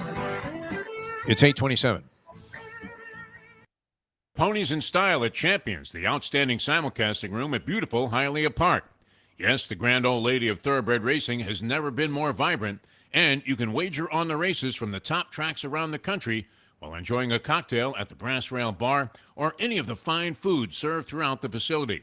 If poker is your game, you're covered in style, and you can play all your favorite Vegas-style games, including blackjack, craps, and roulette, in Hialeah Park's sizzling hot casino. Get a player's card when you walk through the door for all kinds of generous amenities, including our favorite, free play, when you come out to the ultimate casino and entertainment destination, Hialeah Park. Hey folks, Tony Segreto here. Since day one, Catholic Health Services has been part of Old School. And since we've started letting people know about them, it's changed their lives. You see, Catholic Health Services, while being recognized as one of the top places for stroke rehab in the country, it's also about a group of people who not just excel in what they do, from the doctors to the nurses to the therapists, on and on and on. It's how they do what they do every single day that separates them from the pack. They do it with a passion, unmatched, and the inclusion of family in every step of the process.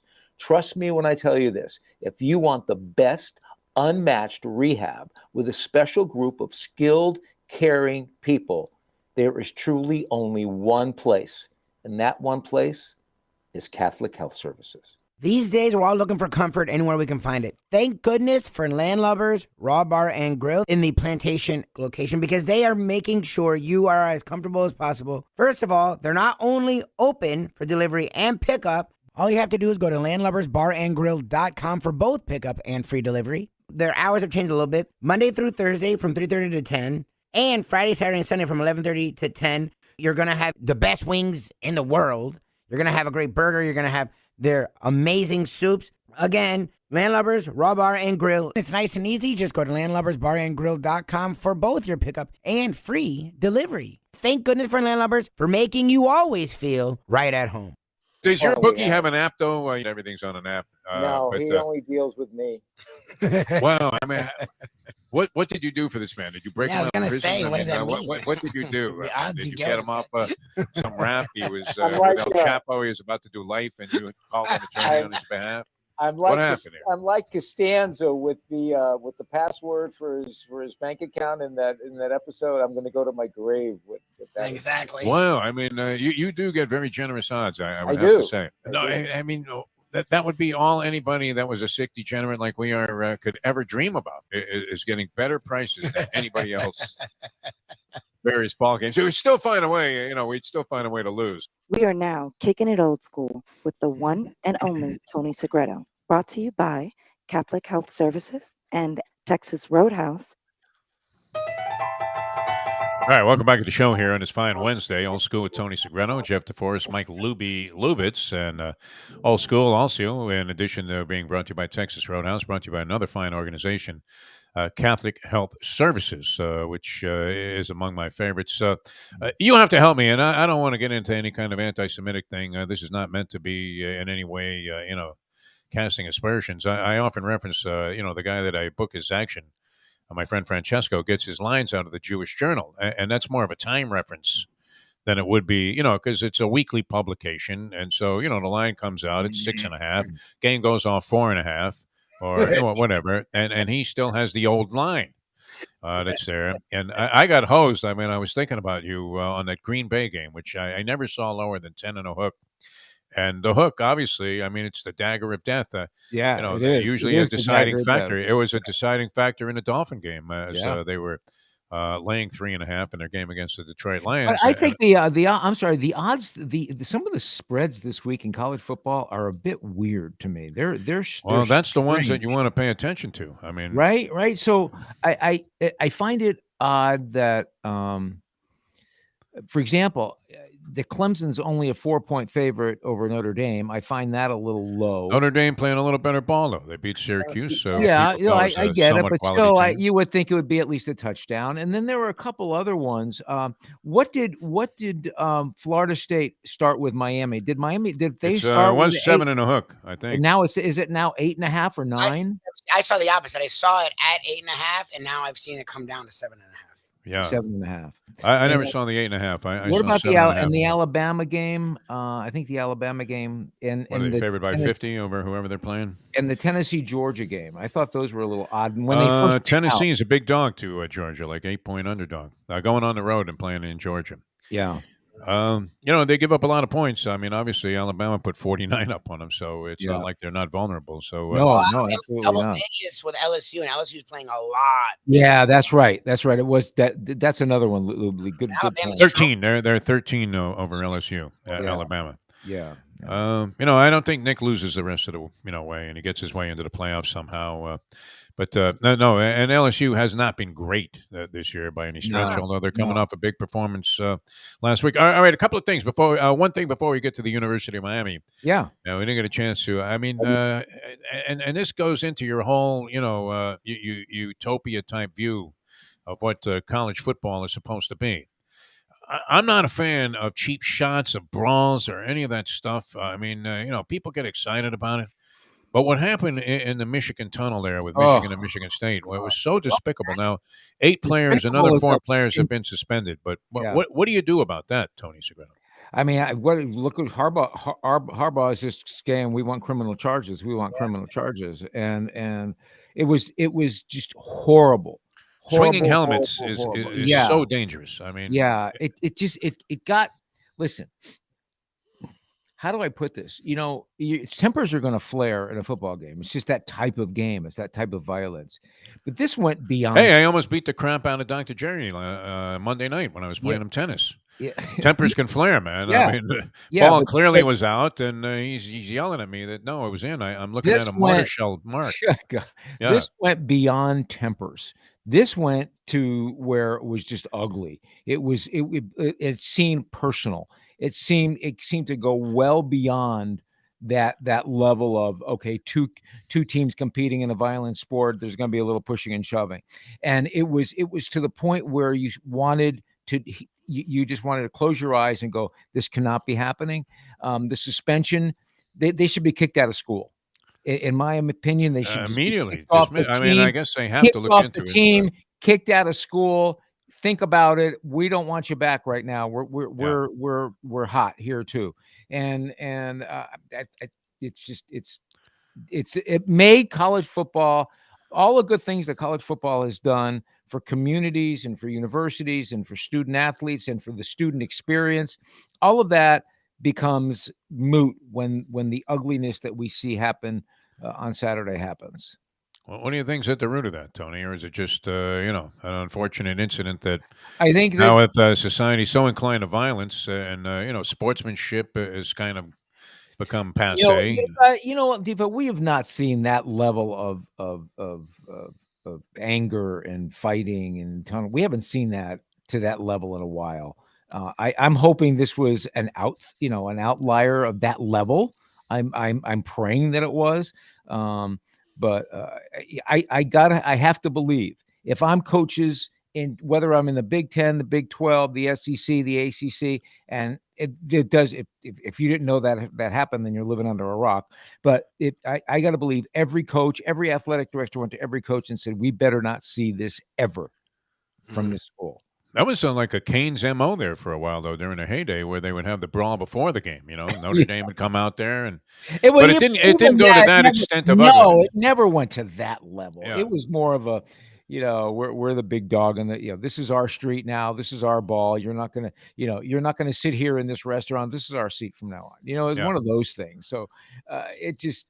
This was different. This was ugly. This was emblematic of what's going on in America today, Tony. I'll tell you what, that's why we say get out and vote. Get out and vote. It's going to please get out and vote. Yeah. You only have a few days left. Please, please, please get out and vote, and don't listen to dumb conspiracy.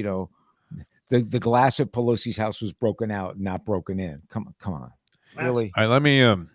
It's 8:36 here, so 36 minutes into this or so. Yeah, we gave him some time. And we've managed to avoid this. Nothing to avoid. This is, listen, this is ugly. What's going on in Miami? Okay. I'm a Miami fan. It's pitiful. You're embarrassed, and you're looking for answers, and you're trying to come up, and you're trying to rationalize. You know what? At some point, there's no need to rationalize anymore. It's awful. It's an awful situation right now, and all you can do is hope to God. You hang on the fandom, and you hope to God that this thing turns around. Look, shouldn't it go beyond like faith in the in the divine? I mean, here's my one theory, Tony, and tell me if you agree with me or not. I know. Yeah, last week you were talking about be patient, this, that, and all of this stuff. And hard to be patient. It's hard to be patient now. That's fair. But if you bring in better coaches, all right, you technically or theoretically bring in better coaches. Cristobal, much more accomplished than Manny Diaz, who had never coached before. Cristobal, able to go out and pay assistants, the kind of competitive money where he can lure the right guys to his staff. Cristobal, who, has had this rising legacy in the college football game. And I would think this would be a better coach team. I mean, oh my gosh, they weren't that awful last year. I mean, they were not good, but I mean, how do you regress from that with a better coaching staff? I mean, that's what's troubling to me. That's the $1 million question. That's what's troubling me. That's what's troubling fans. That's what's troubling everybody else. It's like, okay, all right, so we'll lose. Okay, we're not good. We're going to lose. But losing like we're losing or winning like we're winning, I mean, how can you go that Virginia game? I mean, even what ESPN did with that Virginia game, I mean, they put it in black and white and they made it the Halloween joke. I don't know if you saw that. It was. No. Jim Sarney thought it was the Thrill in Manila. He said a 6-6 tie. What's wrong with that old field goal? If you're only a Tony fan, Sperano, you're embarrassed by it because it's just I cannot justify any of this. I'm just listen. You are throwing in the towel. You know how? No, I'm not. I am not throwing in the towel. Oh no, I mean, but for I am not. No, don't put words in my mouth. Don't you dare put words in my mouth.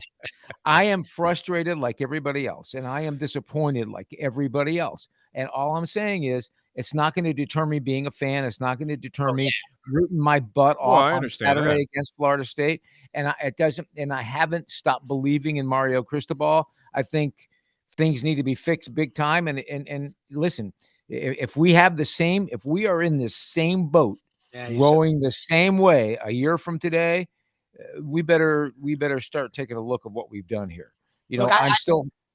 Go ahead. I'm sorry. Well, I get it's year one, and that they were rah rah rah. The fans were rah rah rah. The media, look, and that's a lot of it is not only the fans were insane, but then the media picked them to win the Coastal. Media picked them to contend the ACC. Media picked them to possibly challenge for a playoff. Media picked Tyler Van Dyke to be a Heisman candidate. So a lot of it was the media running wild with Cristobal coming in with his success at Oregon and the way he fixed the recruiting class. They were in the 50s and they finished in the top 15. Okay, so a lot of that led to the media going crazy, feeding the fan frenzy. Cristobal did not do that. I get it. But they opened the pocketbook in a way Jimmy Johnson in the 80s was begging them to do. And when they were winning, and they never did. They went and got names that people had heard of. The Broyles winner in Gaddis, who even if you notice, Michigan was not upset to lose him. That sort of told me something. Kevin Steele, who had success, but he didn't coach for a year. And the only job he could get was Maryland, a guy, Mike Loxley, who before the season was going to be fired. But anyways, these are names people knew. People were excited. Cool. So it was a mix between fan media and then Cristobal, who was trying to temper expectations. I get it. And I get it's year one. But the thing that Defo talked about the other day, and it's something that as much people talk shit about Norvell, if you really watch their games from game one, every game, as annoying as he can be, they got better. They got better. As he can be at the goal line, which for some reason he forgets every play that worked to get to the goal line and wants to go 5 wide. I don't understand why. But other than that, Mike Norvell's team on offense, defense, special teams, every game gets better. And that's my problem with Cristobal, to what Defo's talking about is coaches, whether it's your players or not, then get rid of they're not getting better. No. You would think and worse. Yeah, listen, I agree. You can batter me, you can put me up against the wall and hit me like an Ali jab. I agree. I'm going like this. My hands are up. But it doesn't mean I'm giving up. It just means that I agree. This is BS. It should not be like this. It's disappointing. It's frustrating. If you're a Miami fan, you're even angry, and I'm hoping that this rivalry game on Saturday brings out at least a nice group of fans to Hard Rock, because this is a legendary game in the past. This was the Florida State will come out and fill that stadium. Yeah, I mean it is. No, they will. Listen, they will. They absolutely will. And all I can say is it's extremely disappointing and extremely frustrating. And we're all shaking our heads going, what's the answer? It should not be this way. We have, as you said, we brought in great coaches. We're paying them a ton of dough. And we're getting not just the same result every week. We're getting a disappointing result every week that's getting worse and worse and worse. It's like, okay, when we thought 8 turnovers in a game was hitting rock bottom, we thought that, right? But that wasn't rock bottom. The Virginia game, is that rock bottom? Let's hope it is. And listen, I'm as frustrated as anybody else, but I'm not leaving my boat, and I'm not leaving my ship, and I'm going, okay, I'm hopeful that this thing, while this year is, pretty much done, I'm hoping that 2023 brings us a better result. And I believe in Mario still, and I can't give up the fight yet. I'm not to that point. It's just not who I am. We wouldn't expect any less of you here, Tony. All right. Let's get into this, though, because, I have great memories and they're distant memories now, of the Florida State and covering the Florida State University of Miami rivalry. I loved it. I mean, it's funny because when I came here from L.A., college football was in the spotlight there, but it wasn't as much in the spotlight as it is here in the Deep South. Because they had many other things going on, even though they had a great USC program back then. UCLA was very prominent. But I loved covering when Schnelly and Bobby Bowden got together and they started promoting this series. And I thought, wow, this is really the raw essence of sport. It was the so-called respectful rivalry. I mean, you're not going to see guys swinging helmets at each other in the tunnel, even though there was a fierce rivalry and a very competitive spirit to the whole thing, the build-up. But, that's another thing that sadly, it doesn't really surround this game anymore, at least not from the Miami side. Maybe I'm out of touch with it, But No, man, I mean, it was great being in the middle of that, and you would do talk shows, and people would show up to the coaches show in much bigger numbers than they normally would if you were playing Virginia Tech, and they've been everybody was fired up for like a week going into that game. It was fantastic, and it was that's a fleeting feeling. Yeah, it was huge. And I'll tell you a funny story. I don't know if I ever told this before or if you're aware of it. Brian Norcross, our weatherman at the time, Mr. Hurricane Andrew, huge sports fan. Florida I wouldn't have figured. Oh my God, huge sports fan. Florida State grad, former Florida State professor.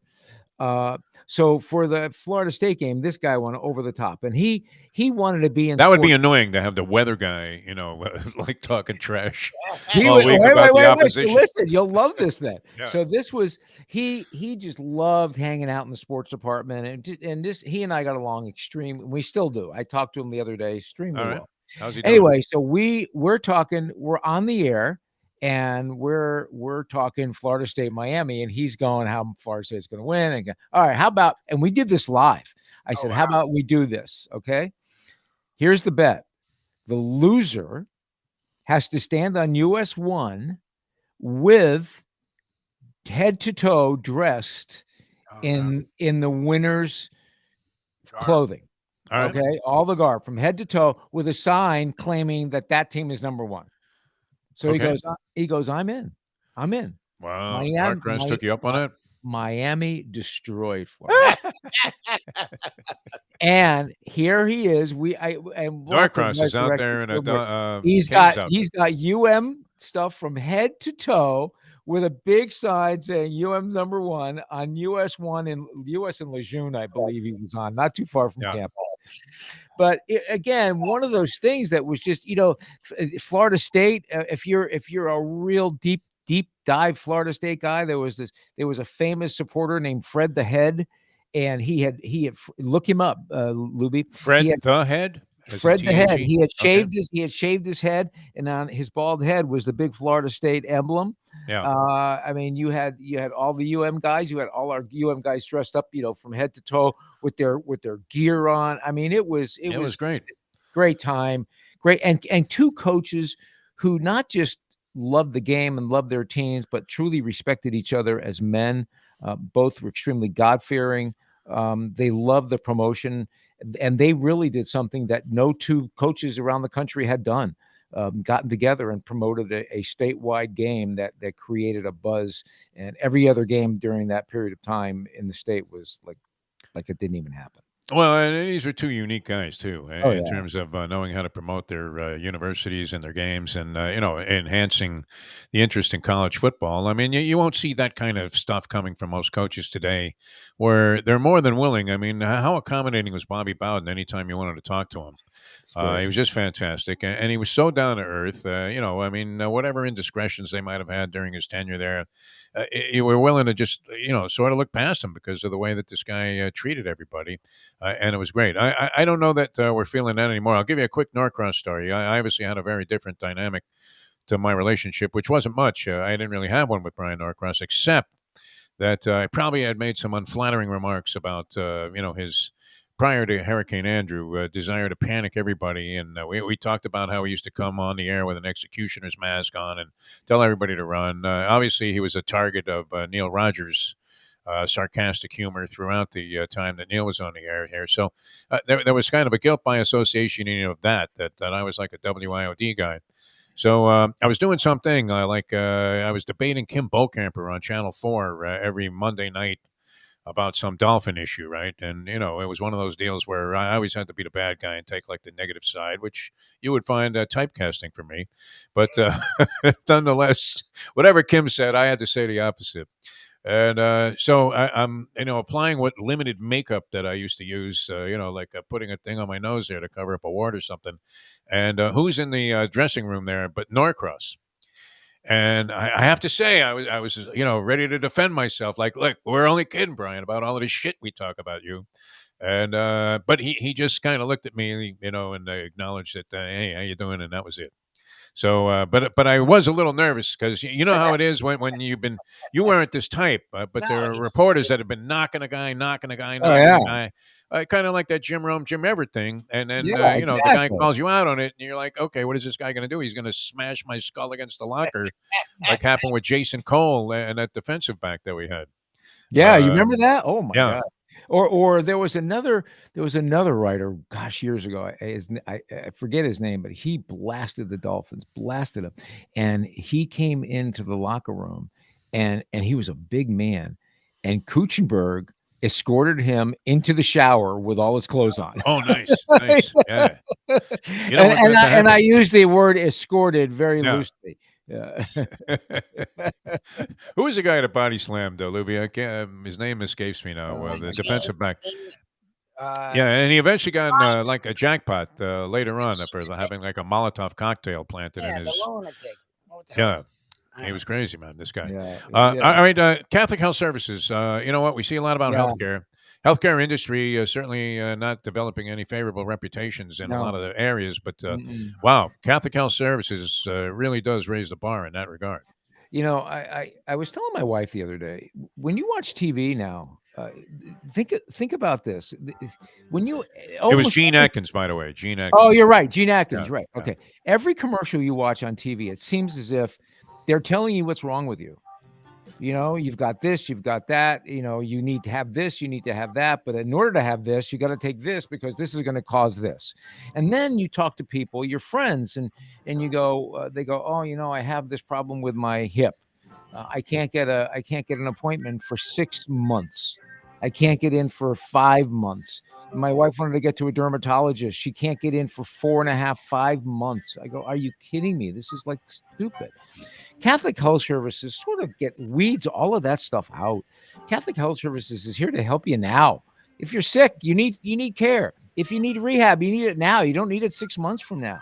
If you need to be taken care of with love, with care, with an expertise, with a passion, then there's only one place to go, and that's Catholic Health Services in terms of your rehab. They're marked every single year. You know, Ed Garcia was talking about, you know, how fortunate they are that the Texas Roadhouse is always voted number one by its patrons. So is Catholic Health Services, because they do what they do with a passion and an expertise that's unmatched, and they do it every single day. They do it with a caring and a love, not just for the patient, but for the family too. And I talk about this every week. When a patient needs rehab for whatever the case is, a stroke, a hip, a knee, whatever it is, it impacts the entire family. So when that individual is going through the rehab, the entire family is brought through that process. So when that individual gets home, the loved one gets home, that family knows what the process is like. They stay communicating with you. They will do it every day. They'll do it sometimes 3 times a day. They'll tell you if things are going well, if things are going sideways, if things are the same, if they hit a plateau. They will keep you informed. So when you go to bed at night and you put your head on that pillow, you can sleep soundly. Catholic Health Services, there's just one place to go. We can't say enough about it. If you're looking for rehab, if you're looking for guidance throughout this community in terms of what you need to do to get yourself back, then just call Catholic Health Services. They're there to help you. Do a dynamite job. Absolutely fantastic. Everything you say is true, and then some, Tony. You know, people think you're talking about some organization sponsoring a show or whatever service, you know, or a product. How good can they be? You know, be filled with hyperbole. But wow, I mean, and I remember listening to you talk about Catholic Health Services, and then when I experienced what it was all about, I thought, wow, Tony, you really undersold that, man. I mean, were you doing your Defo snide cynical, like, yeah, this is a bunch of hooey. No, I believe in you, Tony. Look, I mean, we've been friends too long for me not to believe that you were. I mean, and it's represented by the fact that you do have 2 fine organizations back in your program here on the show, and you know, they really are outstanding. I mean, Texas Roadhouse, to do what they do in terms of volume and quality and price control. In today's society, amazing. And Catholic Health Services could not have been any better. I mean, there's just no argument. I couldn't have found a better organization, and I thank you for that, Tony, to take care of my mother in their last couple of weeks here on the planet. I mean, you know, remarkable, and you felt a lot more comfortable about everything. You know, it's tense enough, you know, that somebody's going to pass away, but wow. These guys did a tremendous job, man. All right, we'll come back, wrap things up with Tony Segreto. The Dolphins making moves, and are they making big moves? move. Yeah. Are they making moves to, ascend all the way to the top? We'll see, but we'll talk about it here as we finish things off on Old School with Tony Segreto in just a moment. Now that. The time. 8:54. Folks, Tony Segreto here. Let me ask you a question. What do you look for when you go out to eat? Good food, obviously, friendly atmosphere, not too loud, but good energy, reasonable prices, and a place where you feel comfortable. All those ingredients, no pun meant there, are hard to find unless you're talking about the Texas Roadhouse. You see, they encompass all of those attributes. Really, really good food, amazing atmosphere, good for a family, good for a date, or just a night out for yourself, and prices that will make you extremely happy. Their ribs, unmatched. Steaks, hand-cut every day. Everything, and I mean everything, is made on site, including their incredible bread. It's the one day, folks, that you can forget about low-carb diets. Trust me when I tell you, Texas Roadhouse, your restaurant, your destination when you say, where should we go and eat tonight? From the newly renovated sports bar to the beautiful bayside views captured at the Tiki Bar, Jimmy Johnson's Big Chill has it all. Located at mile marker 104, the Big Chill also offers waterfront dining while experiencing breathtaking sunset views of the Florida Keys. It's simply the hottest spot in the Keys to cool off. That's Jimmy Johnson's Big Chill at mile marker 104 in Key Largo. For more information, call today at 305-453-9066. All right, one thing that I love about you, Tony, and we discovered this over time, although it took a while to kind of realize what the heck was really going on there. As distinguished as you are, and as many people as you deal with your various committees that you're on, Orange Ball, this, that, boards of trustees of universities, deep inside, I mean, lurks. I don't know that it's a sick degenerate, but there is a degenerate nature, and nobody loves college football. I believe next to women's softball, college football is really the most passionate sport that you're all about, Tony Segreto. Is that not correct? I love it. I love it. Let's say we talk about being the intelligent degenerate, the one who doesn't say it out loud, but those are mutually exclusive, my friend. There is no intelligent degenerate. If you're a degenerate, you've already shown a lack of intelligence or intellect. Defo and Lubie love kicking it old school with the legendary Tony Segreto. Not guilty, judged by reason of insanity. That's what I'm going to plead here. Jeff DeForest, Mike Lubie, it's a great Tony Segreto. It's Old School with Tony, flying by as usual. A note from Jim Sarney here. I guess you can see this also. Yeah. As the Athletic ranked 131 college football teams this week. And, wow, these are startling numbers here. To see ranked 92nd. Now, you'll find this, speaking of degenerates, I've had to watch a couple of FIU football games recently, because of various point spread obligations and propositions that I was involved in. That's got to be tough. It really is kind of funny. I mean, because I'm a fan of sport at all level. I mean, if I'm playing ball like I was the other night, I consider this like a pleasure. It's just great entertainment, and I don't mind. The marquee games are great, but you see the kid like slumming there trying to make a name for himself at FIU, or this coach that came back from what was, a fairly favorable, positive career, and now is coaching FIU in behind Butch Davis. So I think you could. Why wouldn't Butch get another gig somewhere? I mean, I know he's older, but wow, has he not proven that he can? Yeah, that is a rough spot to win in there, and he was doing all right for a while. Yeah, he was. He really was. I don't know the answer to that, but I agree with you. I agree. Yeah, good guy, great coach. You think really get a shot. Great recruiter. Yeah. But it's been a little hard to watch, though. I mean, only because you know how you didn't cover a lot of high school. I guess you did. Oh, but, yeah, I did. High school football was big here. I mean, you were Yeah. going to the marquee games with your camera crew, so there'd be a crowd. But I covered a lot of high school football way out in the boondocks when I was working in California and I first got started. And there'd be like 4 people in the stands, and that's what it is at FIU. Giant refurbished stadium. I don't know how much money they put into it, but wow. I mean, you talk about having your work cut out for you. Yeah, yeah. Are they ever going to rise to a level where they're filling that joint and they have some excitement about the place? I don't know. I think part of the problem with FIU is that it's the DNA of the entire university.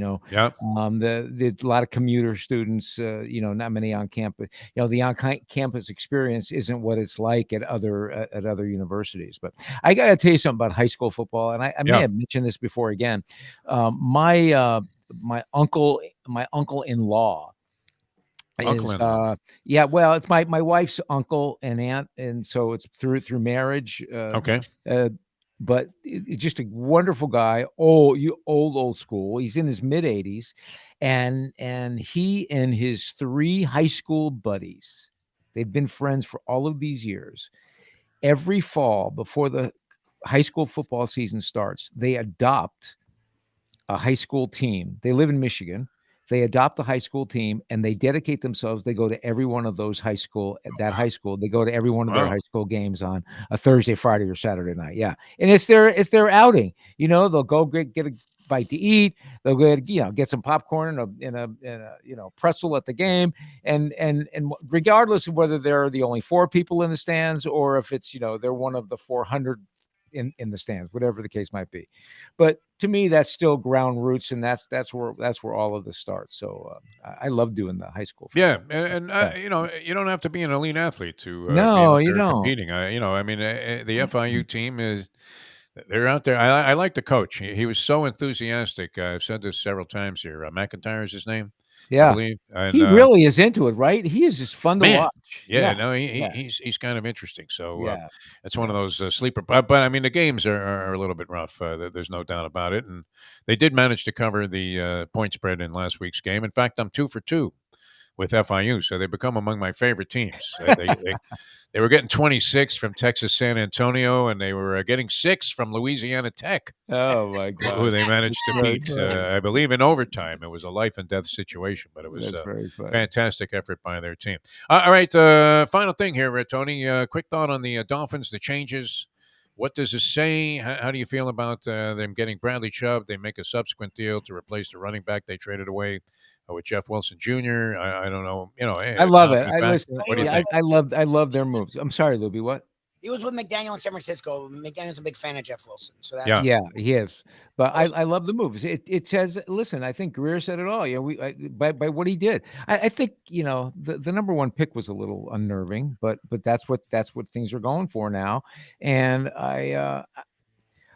listen, they're winning. What is the top? All right, they've to get to the top. They're going to have to overcome Kansas City. They're going to have to overcome Buffalo. Yes. But are they Are they getting to the point where they're contenders in the playoffs? And I think that's where Greer believes that they can be, and I think a lot of Dolphin fans believe the same thing. And I think it was a great move. It says we're not staying still. We want to win. We want to win now as much as we possibly can. We also believe we can get this guy to come in and sign a deal where he's going to be here for a while and make a difference. So he's going to make a difference, an immediate impact now, but it's going to be an immediate impact that's going to carry on. I love what we're doing. I love McDaniel. I could not be happier with the Renaissance. And to your point, because I heard this last part when you talked to Dave, this is an exciting team to watch now. Yeah, no it's doubt. Fun. It is fun to watch. It's remarkable. If I can add this as a father, it's remarkable. Both of my children have been very blessed with, like I know your grandchildren and your son, Jeff, with a high IQ with sports because they've been around their entire lives. Not sure the grandchildren are going to be into sports. Not but sure. my daughter especially, she's immersed. Working for Sunday Night Football at NBC, she is literally living this 24/7. I mean, she literally is. And to have this intelligent conversation with her last night, and what goes on in the office, and her excitement over what the Dolphins are doing, and it's just fun. It's fun. It's fun to be talking to fans again. And it's interesting. It's the flip side of what we've been with the UM and the Dolphins, and now we're seeing the Dolphins finally come. The Renaissance. The Eagle. They're coming back out, and it's fun to watch. I love the move, and let's see the impact it makes, and move forward, and see when some of these big games come up against. I mean, come on, when they play Buffalo. I was telling my daughter, because NBC had Buffalo again on Sunday night, I said, you guys have just got to love having Buffalo on the air. What a fun team to watch. She goes, oh my God, they're good. They doubt. are they are fun to watch, and they are damn good. Yeah. Yep. I mean, they destroyed the Dolphins statistically in that game that they lost. Yeah, So, yeah, you know, yeah. that was an example again of when they're on, the Dolphins' Yeah. offense is explosive I and mean, very it's like capable of running up a lot of points. Tyreek Hill is just like unbelievable. Man, he plays hard too. I mean, Jesus, he he really does. really does play hard. He plays his He heart had a out. reputation as kind of a head case going back to his days with KC Again, early I think on. I think that comes back to McDaniel, Jeff. And I'm sorry to interrupt. I think that comes back to him and how he's running this team. I think he's gained a respect. I think he has gained a love, and I think that he has proven that he will lay his life down for this group of guys. No, So I mean, no reason to get out Tony Soprano's playbook with this cat. no, I mean, no, he's not good. at all. Yeah. Tony, we love you, man. Where are you off to? Anything? What's happening? Anything? I'm actually staying put. I'm actually nice. trying to figure out. I was actually going to go to the local furniture store here later. Trying to figure out how I can get a table. I'm trying to get a couple more tables. So on Saturday, I have 3 TVs lined up in my living room. So I got all of the games up in one spot, so I don't have to keep bouncing from room to room going, okay, let me check on this game. Oh, yeah, no, that's a good idea. I mean, I think that's my plan. So that's part of my plan. Set up a sports today. bar in the house. Perfect. Oh, yeah. Oh, that's already done. Are you kidding me? There's a special type of spirit I've been trying to find, and I actually found it in New Hampshire. Do they have sports bars in Vermont? Yeah.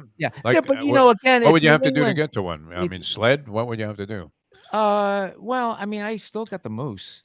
I worried about you though. I was awakened in the middle of the night by my dog, and he wanted to know something to eat and to go outside. And I saw on a crawl that a man was lost in Maine. And then I was thought, oh no, not Tony, in the wilderness somewhere, like freezing.